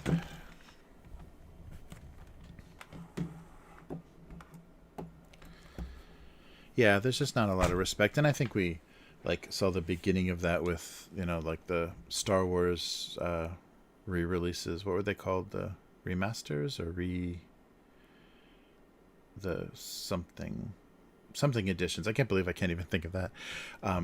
But when Lucas and then Spielberg started going back and like doing weird digital stuff to 80s movies, it's like, okay, then it was just open season to not only the auteurs, editing their work, but studios just going back and changing whatever. Well, this is the last few weeks of 2021 cartoons. All right.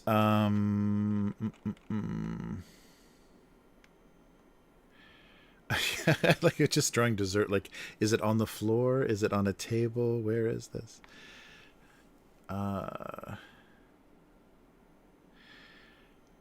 So dessert.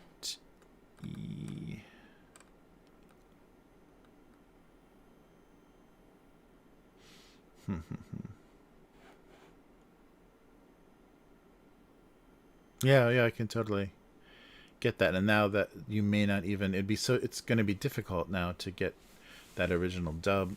Let me get this off. I'm getting a little overheated. Yeah, to get that original dub. Yeah, it's just like all the weird versions of like Blade Runner and whatever. It's like, ugh. How about the one that I remember seeing on cable, or how about the one I remember seeing in the movie theater? Oh, that's not available anymore. We have the ultimate cut. Is what's playing now. All right.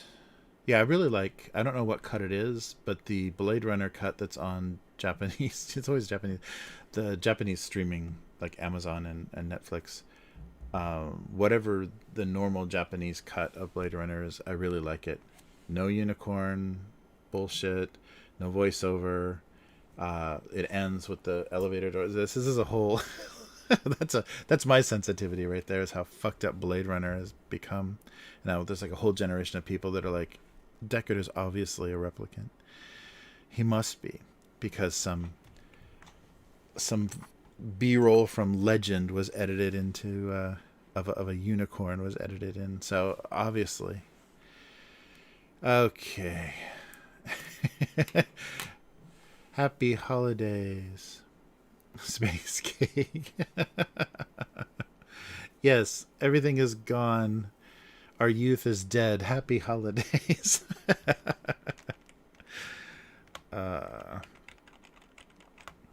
Yeah. All right.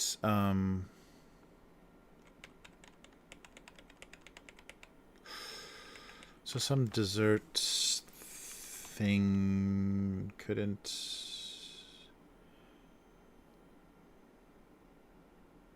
Oh, something about refusing dessert or not having trouble being noticed, or portion Size.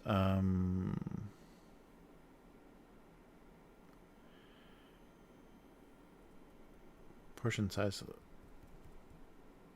Out of control portion size left the dessert tray lonely. Why would you put Jello on a dessert tray? Oh yeah. Oh, jiggle is good. Oh, okay. Okay, 5. Look at you saving the fucking day. See, this stream is not for kids. Yeah, that's perfect. Let's jiggle that Jello.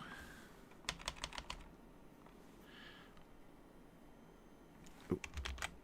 Yeah. Okay, now it's gotten very erotic in here. Yeah, that's perfect.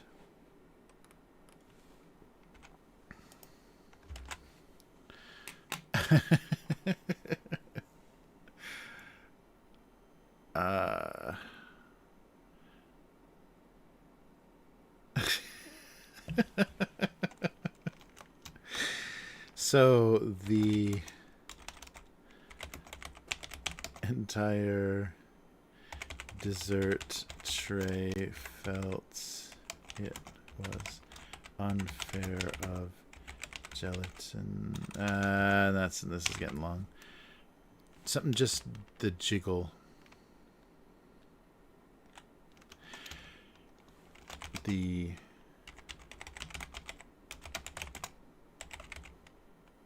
gelatin gave. It has to be her, right? Her an unfair advantage. An unfair dessert advantage.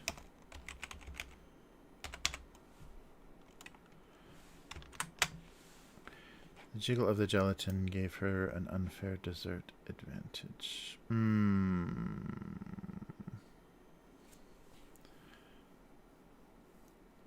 Oh, thanks. Dessert tray. Oh, yeah, I took it. Yeah. I got rid of tray. Not ready for that jelly. Envious of the jiggle. Yeah, jiggle envy. Yeah, that might be instead of advantage. Envious of the jiggle.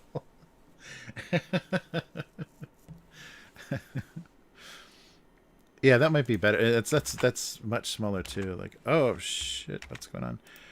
Perfectly. Yeah, I'm just gonna write in placeholder Latin. Yes. They were all jealous of the jiggle. Faux.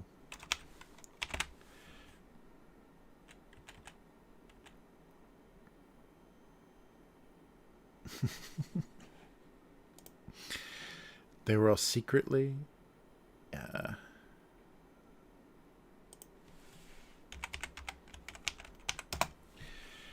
They were all secretly jealous of the jiggle. Maybe envious of the jiggle is better. Envious, it might be better. Jealous of the jiggle is a little weird. Envious.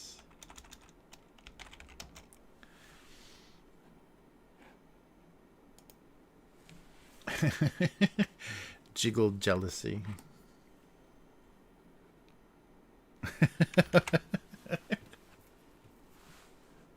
The pudding would jiggle a little bit, but we won't let anybody know that because they won't know what kind of pudding that's supposed to be. They were all secretly envious of the jiggle. Yeah, I think that's pretty good.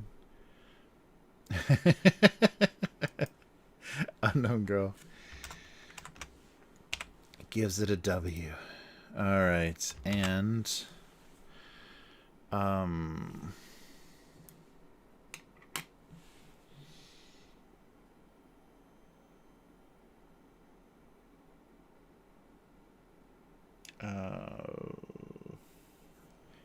so maybe I should fill the what's in the what's in the thermos.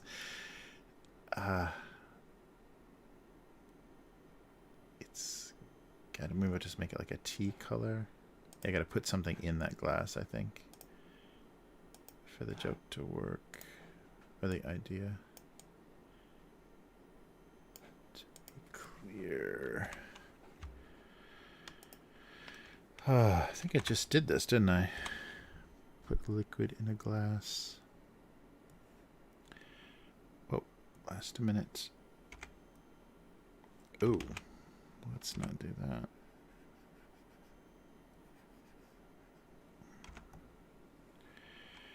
And then this.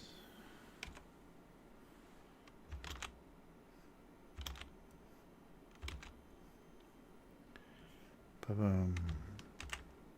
I think I just did that.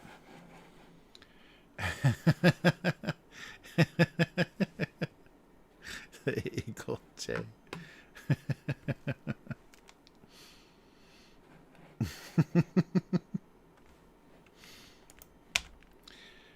All right. Oh, come on.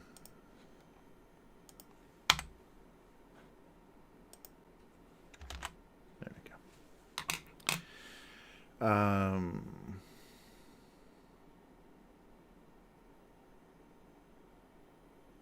So breaking a rule or the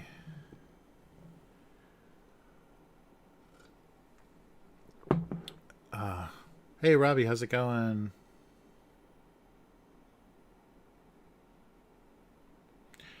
Nice.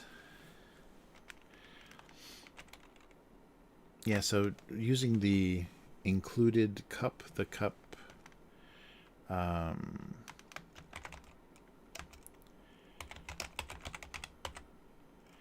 broken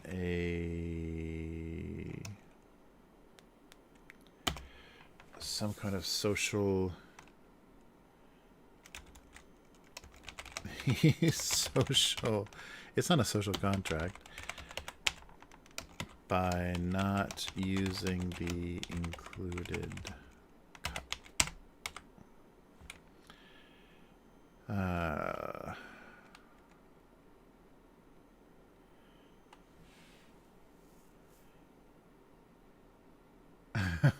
Nice. Yeah, I'm just fogged up from being exhausted. All right. Yeah, before I even got on the stream, it had already been a long day. So he had broken the social contract by not using the included cup. There's something about the dance with who brung ya, like, you know, what's that expression? Yeah, dance with who brought you to the prom or whatever. Whoever's brung ya. I'll look that up real quick. See if I can find a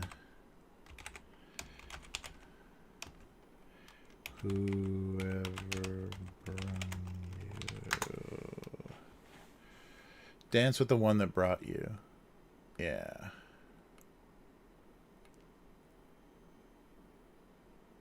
Yeah, to be loyal to someone who's been supportive, attentive, or helpful. Dance with the one that brought you.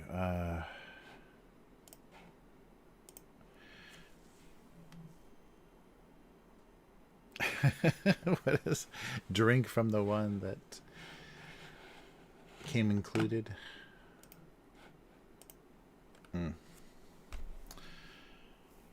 Let's see.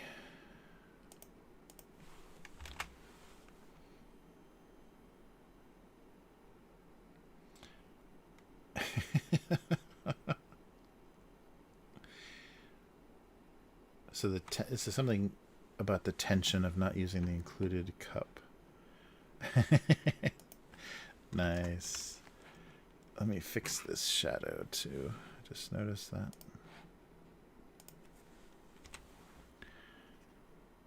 Oh, come on. There we go. Yeah, I should check on both of these. Although, like I was showing before, the size of these is so ridiculous on the website. All these little details I'm putting in, it's like about that size on the website, so you don't see much of it. But it's there just in case when I print it again or do a book or something, you'll be able to see it. It won't be so tiny. Oh yeah, I wasn't sure. It was like I wanted to do something that contrasted with the glass, so the beverage was like I guess tea, which doesn't make any sense. Nobody puts tea in a thermos. In a thermos, it looks like that. Um, oh, I could lighten it up too, so it becomes kind of a less, more nondescript drink. Yeah, just a suggestion of there's liquid in there, because I don't want it to be like super anything. Or glass slipper. Oh yeah, yeah. Oh no, yeah. This is just cotton. It's got like a flannel print, but it's actually like a thin cotton. It's just like a Western shirt. Yeah, I don't know if you can see. It's got like the pearl snaps and stuff on it. Yeah, I can't even remember. I think it's like an old, like a very old American Eagle shirt or something. I can't remember. I've had it forever. I just like the crazy color combination of the plaid. Uh, all right. Thank you for noticing. I took off my sweater and all of a sudden, uh, all right. Yeah. So I like the dance with the one that brought you kind of idea, but maybe a glass slipper is good too.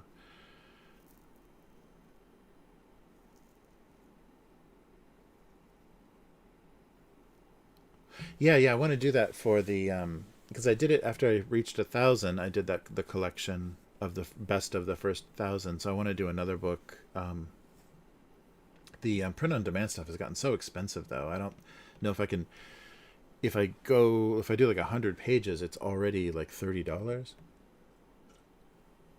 It gets pretty expensive. Like their suggested retail. I mean, I can like not make any money on it. Like just sell it at cost. But then it's still over 20, I think, to do a full color soft cover, like over 100 pages. Uh,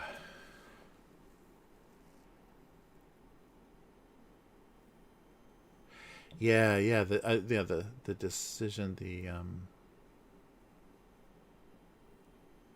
nice. Yeah, I'd like to if I could figure out a way to do that because I've got most of the files.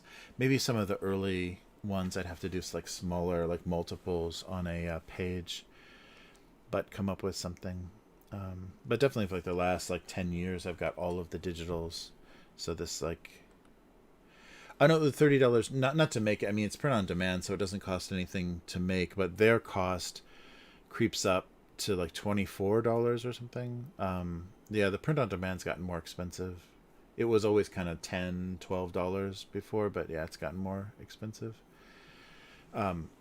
So their cost, and then print on demand, you mark up from their cost to sell it, and then Amazon takes a big bite out of that. Amazon's like 40% or something. It's ridiculous. Yeah.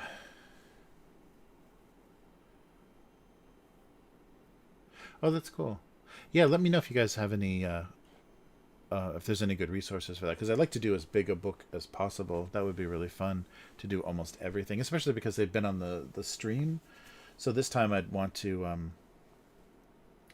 if I do a collection, like put the dates of things on there and then put a link to the YouTube and everything, so the stream can be yeah. So it's findable, and now I have a bunch of people to dedicate it to. It's gonna be a very long list of dedications for the book.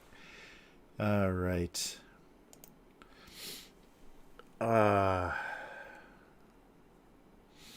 yeah, that's true. Yeah, at least that to make it worthwhile. Yeah, the cut from I printed on Lulu before the last version, the last book was on Lulu, and so their cut is really small, so you can make about $10.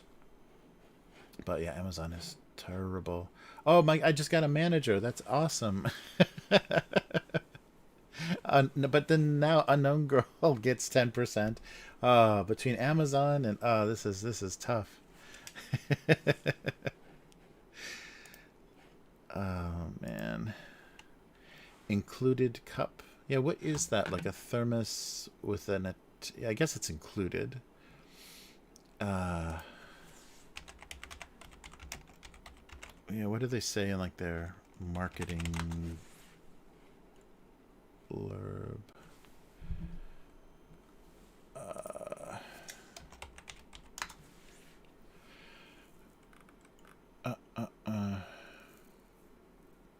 Yeah, with included cup. Yeah, included top and cup.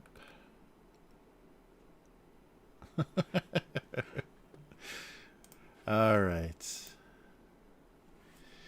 The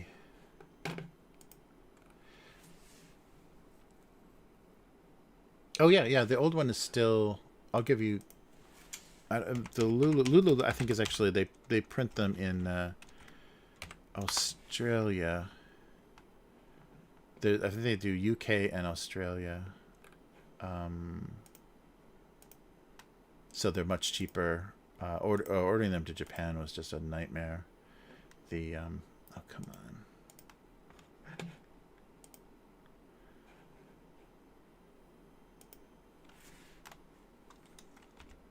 What is going on with this? Sorry, I'm trying to. Oh, I'll find it eventually here. I think if you just search domestic abuse on Lulu. Oh, stop.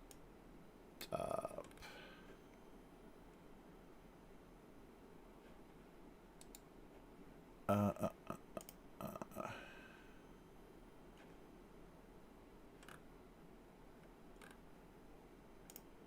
think this is. No, it's within the account. Sorry, I didn't know this was going to be such a pain in the ass. I'll just look it up real quick just from the front.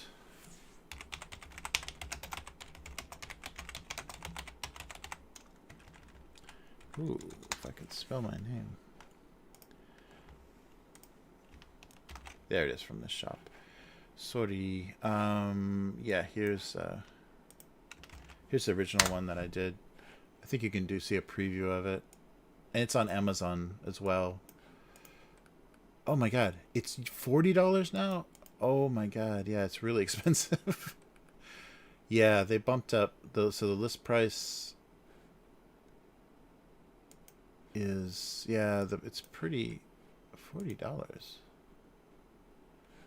Yikes. I think they adjusted it when they scaled up everything. So maybe I set like how much I wanted to make and they just bumped it up. Ouch.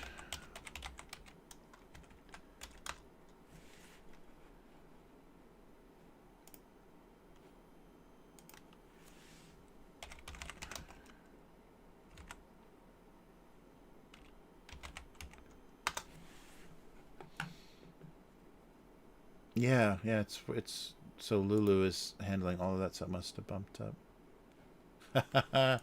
Ooh, don't search my name. I have to buy that comic so that it's gone. don't search my name on Amazon.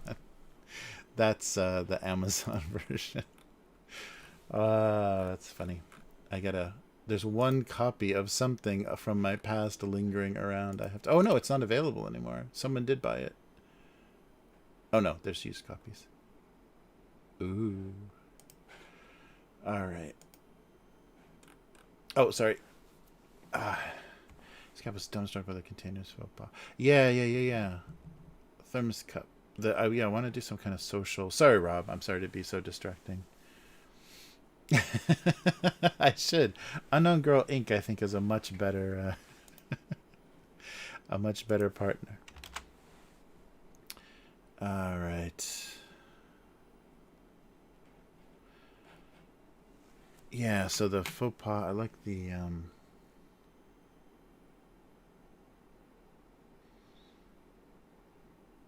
insulated cold beverage.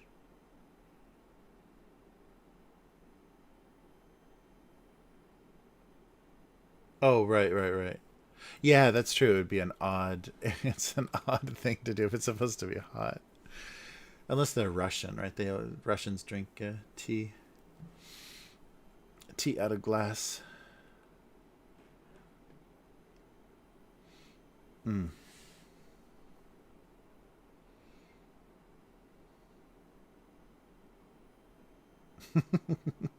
Yeah, that makes it even sillier though to put it in such a useless glass. Nice. Um, mm, mm.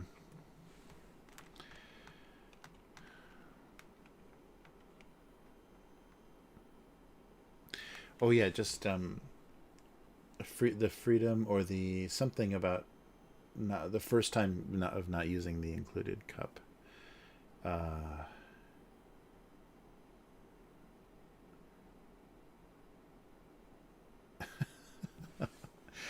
okay, now my lack of blood sugar is really kicking in. Let me just move these eyes over a little. I think having it over here might be better.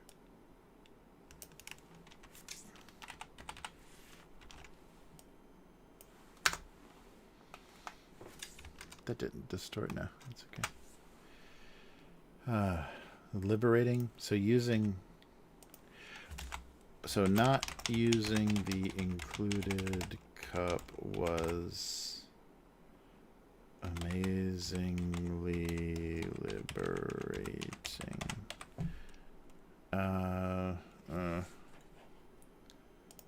Something like that. Oh, yeah, sorry, K5. No stickers, please. Nice. Oh, sorry, I totally missed. I was too busy trying to find that stupid book. Awkwardness of never being used.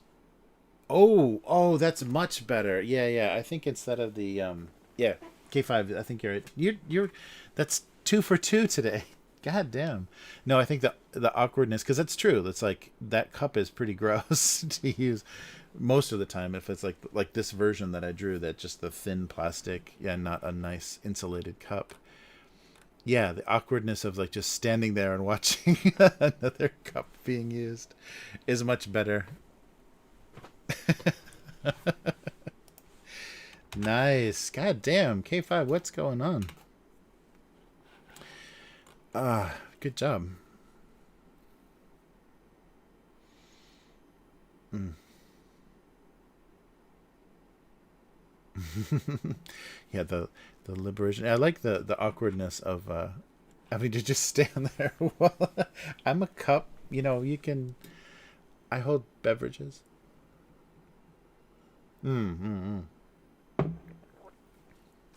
Nice. No, I like that. I like that just standing by. So amazing cool cup was amazingly. So the idea of it being like, going outside your relationship for the first time idea, or the awkwardness of just sitting there while he always used other cups. Uh yeah, so let me find a good. That's going to be the hard part. Never being used but always around. That's really good. Uh the include cup awkward always but of never being used, right? Yeah. God damn. Always around.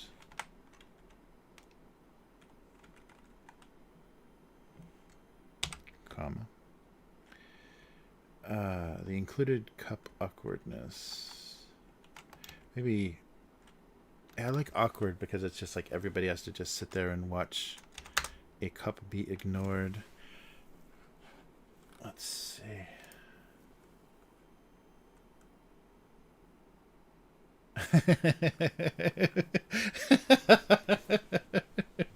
Vessel polyamory is real. That's awesome. I like that phrase. Vessel polyamory.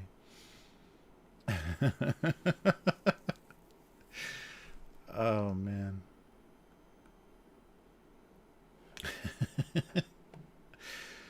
uh the awkwardness of the included I can't. Okay, so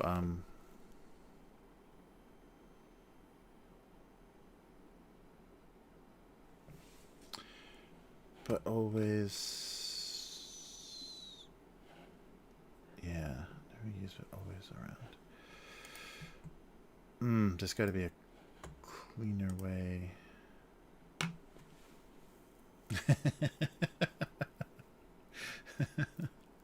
The included cup's awkwardness.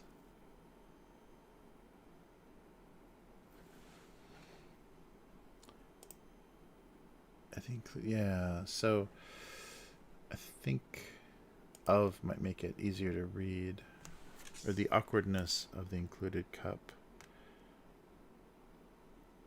Oh, okay, wait a minute. Yeah, maybe wait. Let's try it this way. Awkwardness of the included cup was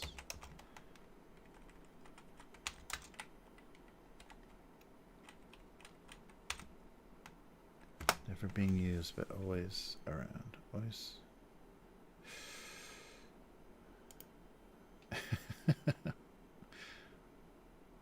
The awkwardness was. Oh, sorry. Yeah, that's right. Rob's on Twitch. Yeah, Vessel Polyamory is really good. Maybe we should. Yeah, maybe polyamory is a good. Is a good thing. I don't know, because that's. I think that is the awkwardness too. Like always, whenever you see those documentaries, or anybody documenting their polyamorous relationship, it's always two people that aren't in a relationship, or that are in relationships with other people that want to hook up, and then the partners of those people not really wanting to hook up with the other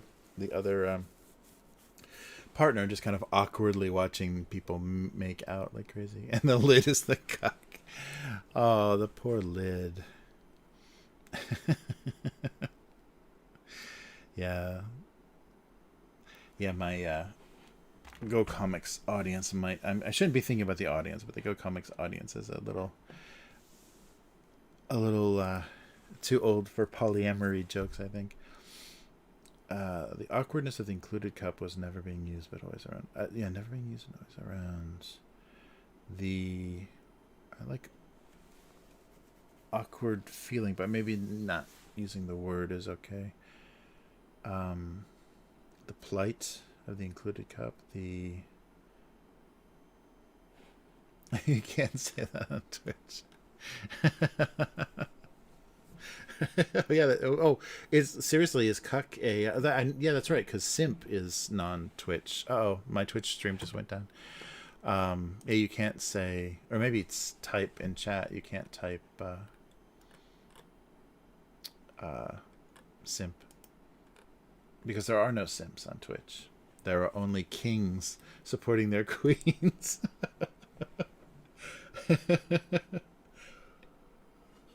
Mm. Oh man.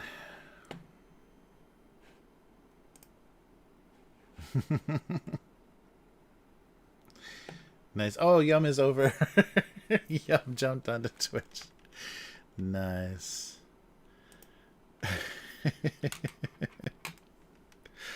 All right.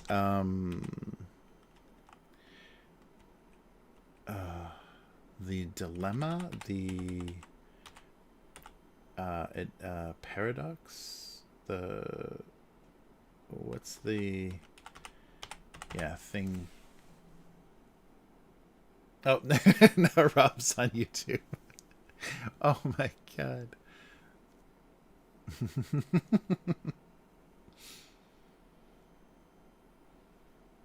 Oh, interesting. Oh, I see. Yeah, that's crazy.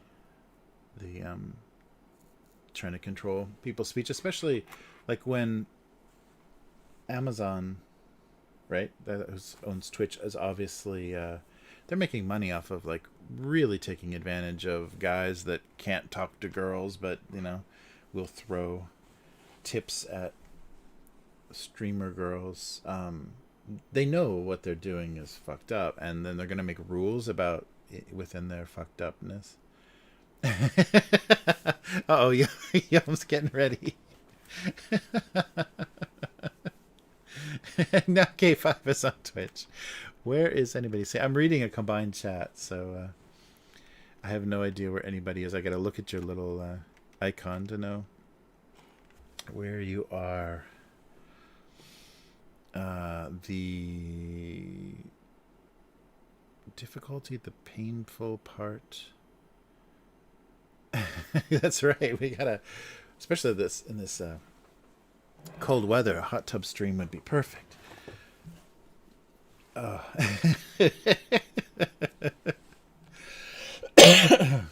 Nice. Yeah, I think that I can do an onsen. I can do a Japanese hot spring stream. That's technically a hot tub, right? It's a naturally occurring hot tub.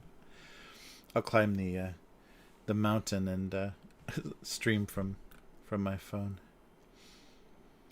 All right.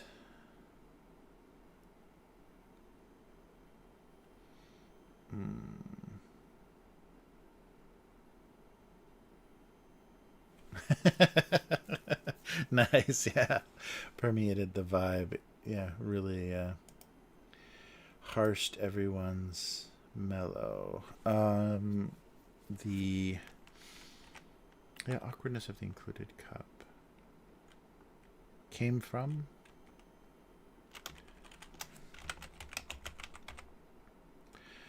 never being used, but always around.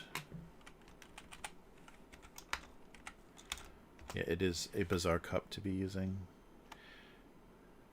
Came from never being used, but always around.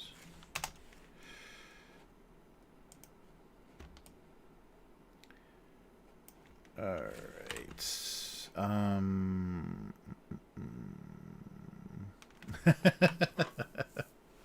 The mood of the dimmed.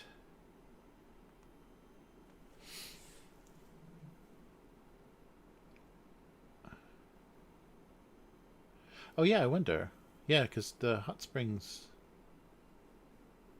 Yeah, I bet the Wi-Fi sucks at the nicest hot springs. I bet you don't have much internet.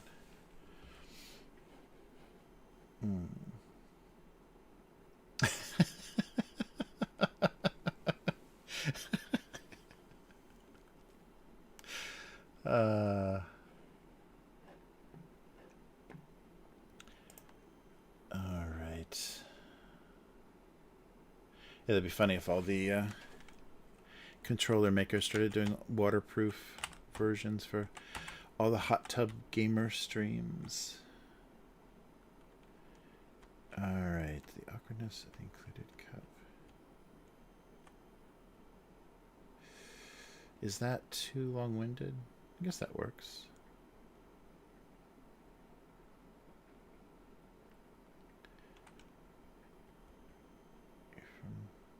Never being used, but always around.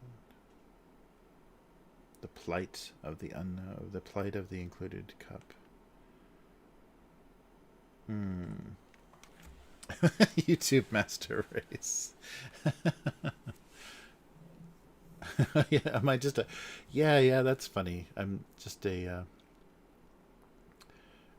symbol, a vague representation of a cup.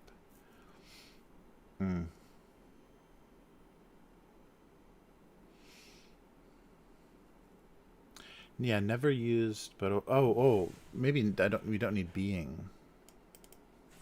Never used, but always around. The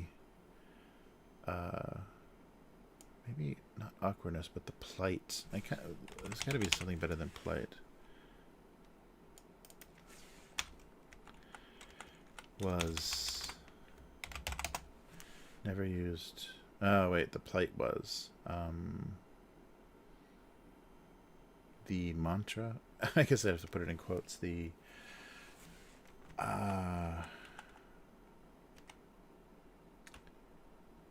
included cup.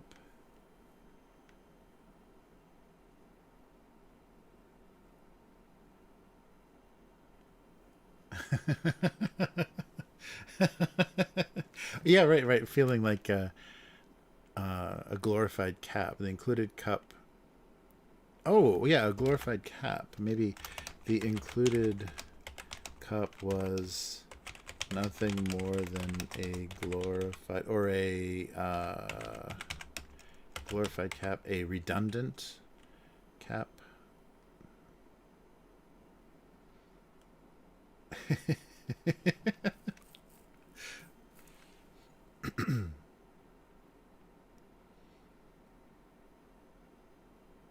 Oh no, not yet. Yeah, the Chanmery is coming. Convenience store is coming. I hope I don't make a mess with it. I'm gonna have to make sure I don't ruin my keyboard with this one. Not yet. A glorified hat. Yeah, a hat is good. Oh yeah, realizing that there was a cap.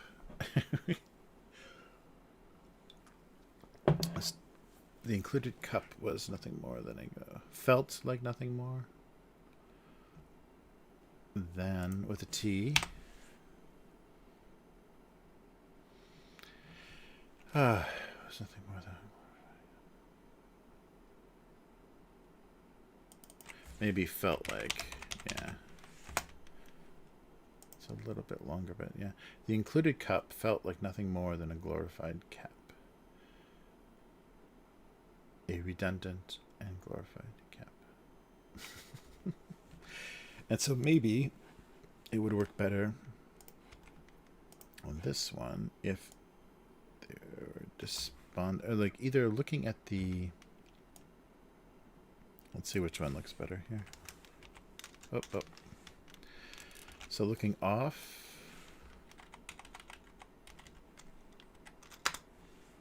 into the distance or looking at the cap.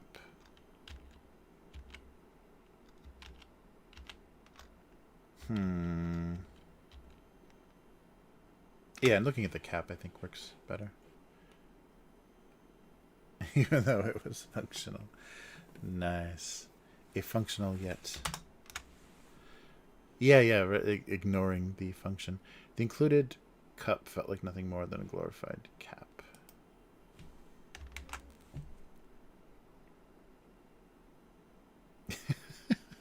Yeah, just looking. Okay, yeah, I guess that works from the way that it's all set up. The thermos is obsessed with the glass, which it's pouring whatever beverage in. Yeah, the included cup felt like nothing more than a glorified cap.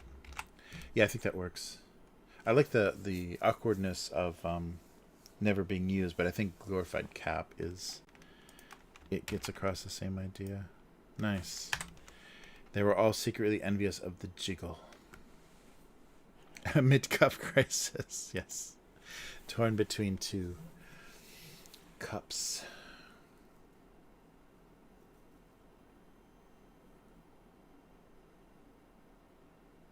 Oh, I missed it. Which? Oh, the other way? Oh, looking away? Oh. Looking at the cap. Yeah. Okay. Yeah, I think so too. Because that's what it's that's what it's thinking about. Yeah, the cup is thinking about, I'm just a cap. Yeah. Yeah, off in the distance doesn't help. All right, I think that does it. So let me just do quick checks. I can't believe it doesn't catch a double period, though. That's weird. Spell check is kind of useless. Let's go to envious jiggle. And included cup felt like nothing more. Cap. All right, yeah, both of those work.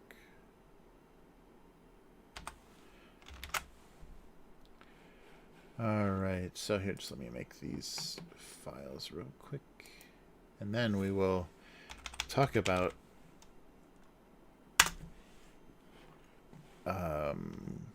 what is it? Grooming children for alcohol consumption.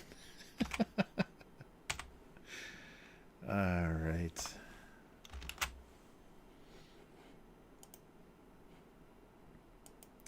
I've never had it, but maybe there is something like this in the US. There's just something that I never had. Okay, and let's not look at that. Okay. All right. Yes, a lot of unrequited love. That's true. All right. Yes. So let's try the convenience store. Maybe I'll get that. We'll see how it goes. Get that out of the way. All right. Let's give this a shot. See how it works.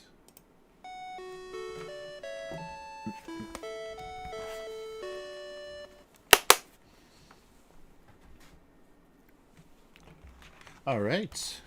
So, oh, I gotta find out if I've got audio. Yes. All right. All right. So this. Whoa! It's totally invisible. Sorry, it's a gold. It's a gold wrapper for the holiday. This is, as you can see, there's the English there. The Chanmery. So Merry, like Merry Christmas. So it's champagne and Merry. So the two words together, it's like a portmanteau of champagne and Merry. Chanmery. And it's baby champagne, basically. And I think they do have this in the U.S. This is the first time I've seen it, though, in a very generic, like, usually it's got Pokemon or, Kamen Rider or the one of the silly characters for kids all over it. So it's meant to, attract the kids. But this is what, when you're drinking for New Year's or Christmas or whatever, you buy this for the kids so you can pour them something. And so just baby champagne. I think it's more of a European thing, because I think there's enough teetotalers and kind of like, don't simulate alcohol for kids in America. That I think it's because we had a French neighbor. Oh, wow, look at that bottle. It looks actually like champagne, and it even says, I mean, it's sparkling, it's simulating sparkling wine. It even says white on the front, so they're telling you and it's, Muscat. Oh, wow, yeah, so it's Muscat, so this might actually taste good too. So yeah, look at that, a little bottle of baby champagne. But the funny thing, it says, so there's no alcohol, but there's also no fruit juice. So early Merry Christmas. I'm going to pour this everywhere. It's going to go everywhere, isn't it? Whoa, yeah. Oh. Almost. Sorry. All right. Well, we didn't lose the bottle that time. Last time I opened one of these, half the bottle came out. So, happy 2022. A little early. But, wow. Oh, and I brought my little glass here so we can see actually how it pours. Oh, yeah. It pours like champagne. Look at that. Wow. So it's just a kid's little sparkling grape juice, basically. But this is super popular here. You see this at the convenience stores and the grocery stores and everything. Everything around this season. But let's see how bad this is. It smells okay. It smells kind of natural. But oh yeah, there's no fruit juice in there, I don't think. It's just kind of flavoring. Yes, it contains no fruit juice. So it's just a flavoring. But it's not bad. It's not really, I thought it was going to be real candy, kind of syrupy sweet. Wow, but not that bad. It's probably better a little bit colder. I let it warm up for a couple of hours. But I'm really surprised by the bottle. Like, if you showed kids this, it doesn't have pictures of their favorite characters on it, but it looks like baby champagne. Wow. Yeah, so this is a funny maybe adopted from Europe custom. Oh, yeah, yeah. Yeah, some fruit in there would be nice.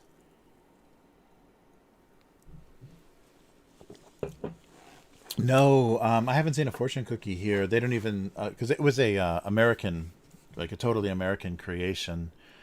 So they don't do fortune cookies, even when they're kind of simulating kind of cheap Chinese. They don't do fortune cookies here. That was totally like an American invention. But sometimes that stuff comes back. Like sometimes that like something will be invented in a foreign country for a culture, and then that culture will adopt it. Like, Powerpuff Girls is popular in Japan, and it's just basically a parody of Japanese anime. Yes, so cheers, kanpai to everybody. And happy holidays. Oh yeah, I think I mentioned it on a previous stream, but I'm really sorry. I did I priced, because we were going to kind of do like like a box together, like a tasting thing, do some snacks, and I priced everything out, and it was coming to like even if I ate some of the shipping or the cost of some of the snacks, it was going to be about $50 to put something together and send it to all over the world. And then it even varied. I think Australia was a bit cheaper than the U.S. England and Australia were cheaper than the U.S. The U.S. really sucks now for shipping costs. So sorry, I kind of fell off with that idea. I meant to kind of keep updating you guys. I want to do something like that, but maybe I should find a like a snack box company or somebody that already has their shipping and everything all established, because doing it from scratch is super expensive.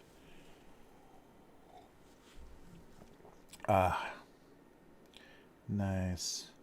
But yeah, so it's funny. I think this isn't so popular in the U.S., but maybe because there's much more open alcohol consumption and things in Europe, or just like for celebrations, that this becomes a more standard thing, because kids want to participate and do something. So yeah, and it's not bad. It's not crazy sweet. I thought it was going to be really like disgusting, like really kids flavor, but not bad at all.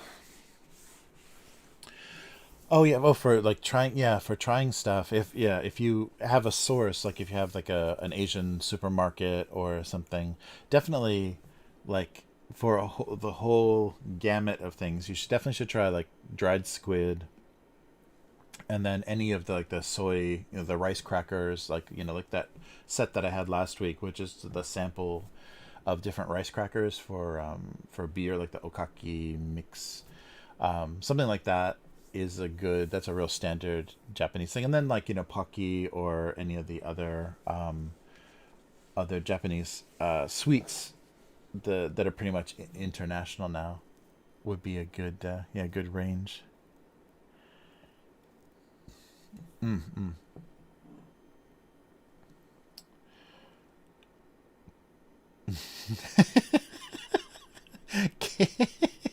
K5. Wait, what did you think I was saying to you? Is it a porn term? I totally didn't know. Yeah, what is the meaning? Yeah, so they say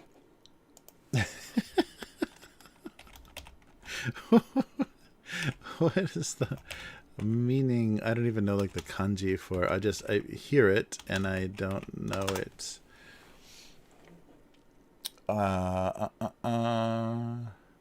Kampai, the two characters dry. Oh, so dry cup is what that means.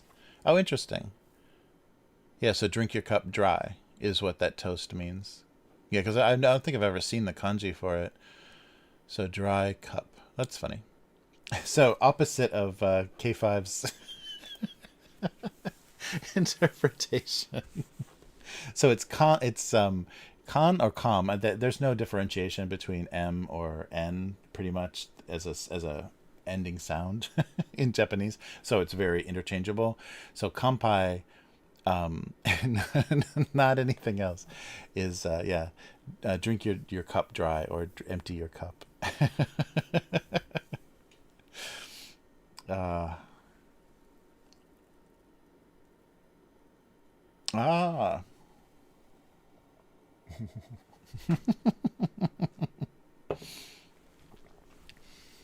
Yeah, yeah, this I googled what K5 said, and a lot of really strange stuff came up. I don't know. It's that must be a term for something else. Hmm.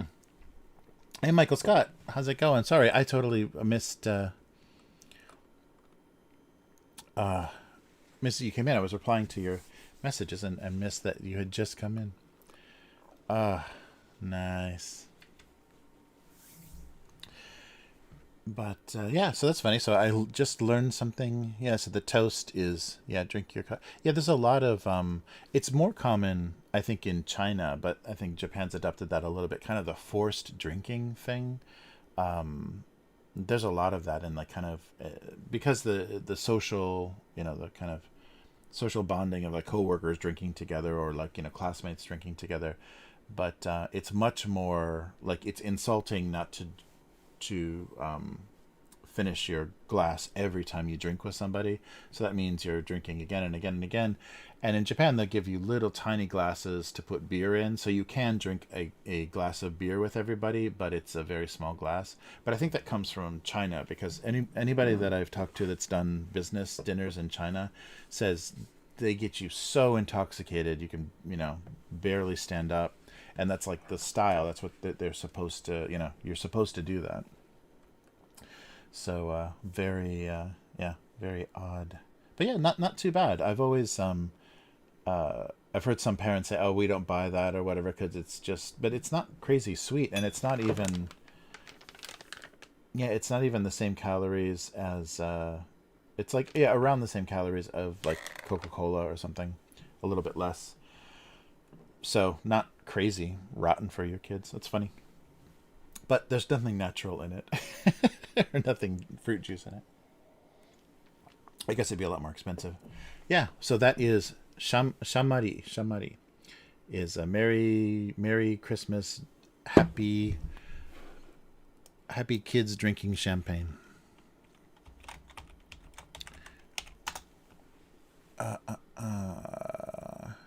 Oh, there's so many companies making that. Yeah, let me double check the. It doesn't. Yeah, doesn't come up.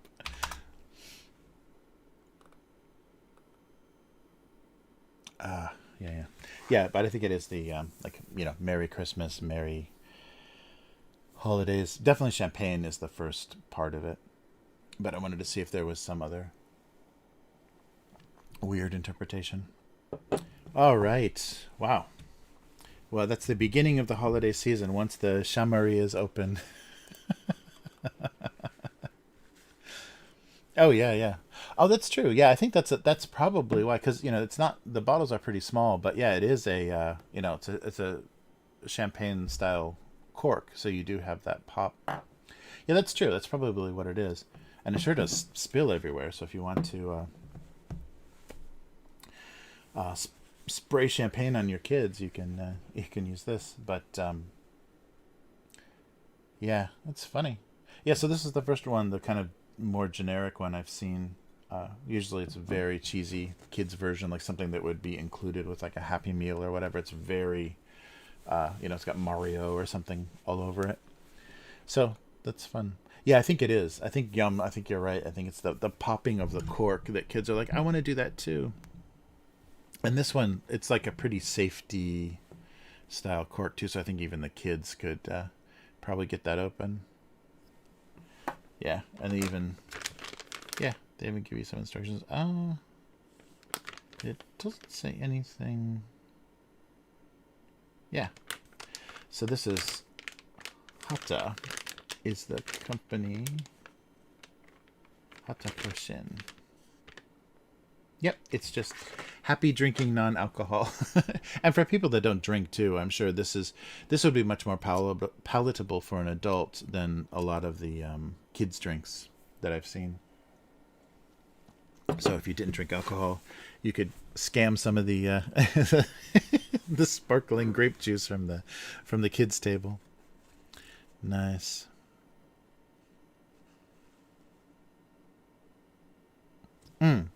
Yeah. Yeah, the glass bottle. Yeah, it's always a glass bottle, which is a little bit dangerous for kids.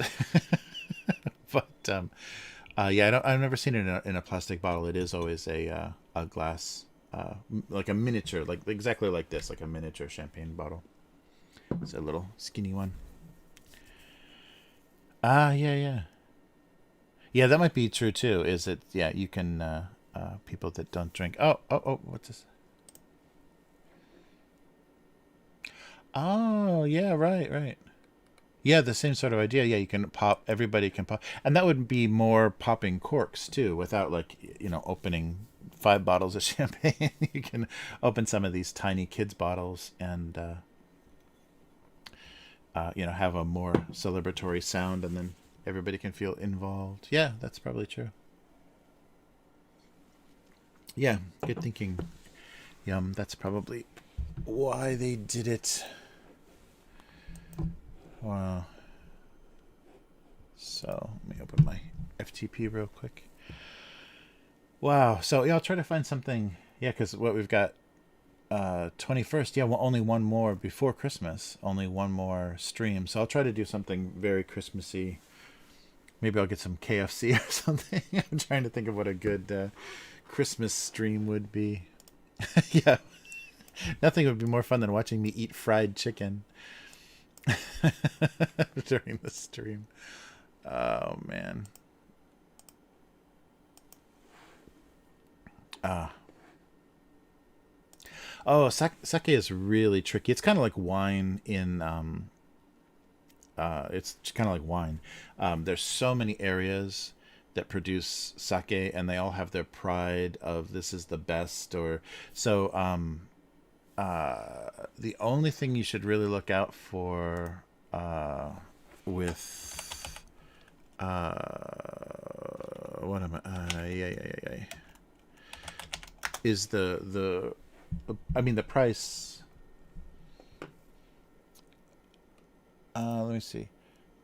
The price, just like with wine, price pretty much. If you spend $10 on a bottle of sake, it's going to be rice vinegar basically. But Dasai is kind of the higher rated. Oh, and one of the more famous brands. So Asahi, the big beer company, helps to produce that. So if you see sake that's marked Dasai, that's pretty Dassai, or it'll probably be in Romaji as well. It's a little bit more expensive, and it's kind of a yeah. So Dasai 23 is a pretty popular brand. Oh come on, needs my date of birth to allow me to view this page. Yeah. So here is. Oh, maybe I can just share this. Comments? No. How do I do it? I guess I just gotta make I gotta change the comments thing. Sorry, we're sitting in. There we go. Sorry. Yeah, for some reason I got my screen's all screwed up. So it looks like this, and you can see. So this is a Dasai 23, and there's from different areas. So this is the Yamaguchi area, but anything marked Dasai is probably pretty safely high quality. But as you can see, it's also high price. So that's yen. So it's about just under $50 a bottle. It's 16% though. So it's not like beer or wine. It's a little higher proof than that. But that's a good kind of manufacturer, to check for. I'm not sure though how much they export. That's the difficult thing. Is I've seen some really cheesy brands of sake, and I'm not an expert at all. I haven't studied much about it at all. I just usually rely on my Japanese relatives or whatever to choose. Sorry, but yeah. So Dasai I think would be the most popular and the highest quality, but.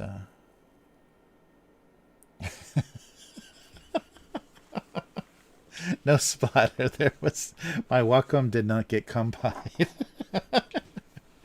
Oh man. Oh yeah, I should have done it with the bar, but you're right. That's true. I blew it. I had the bar background and everything. Mom's curry. Palms sweaty. Yeah, you guys can't see anything that happened here. My whole desktop is compiled. Oh man. Yeah, I did have this background, that's right. But I was drinking kids champagne. Kids champagne is sorry. Kids champagne is from the convenience store, usually. All right. But yeah, so I'll figure out something for next week. So next week, Christmas.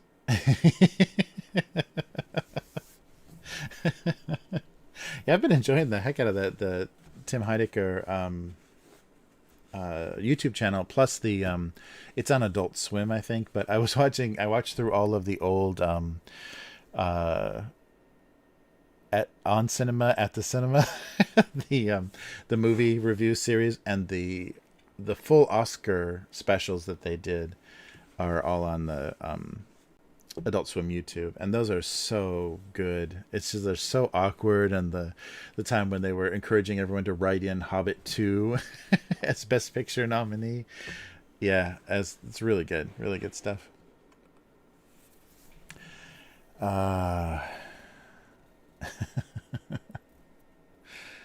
Yeah, so excellent.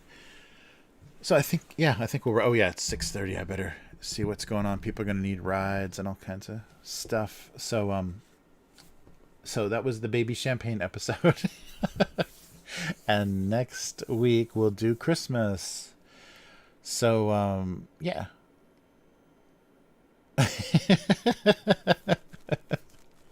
That's a good. You're a strange father. Yes. Yeah, I can't believe how good their stuff is, and like it's like, once you're like in their vibe, like you get kind of what they're always trying to do.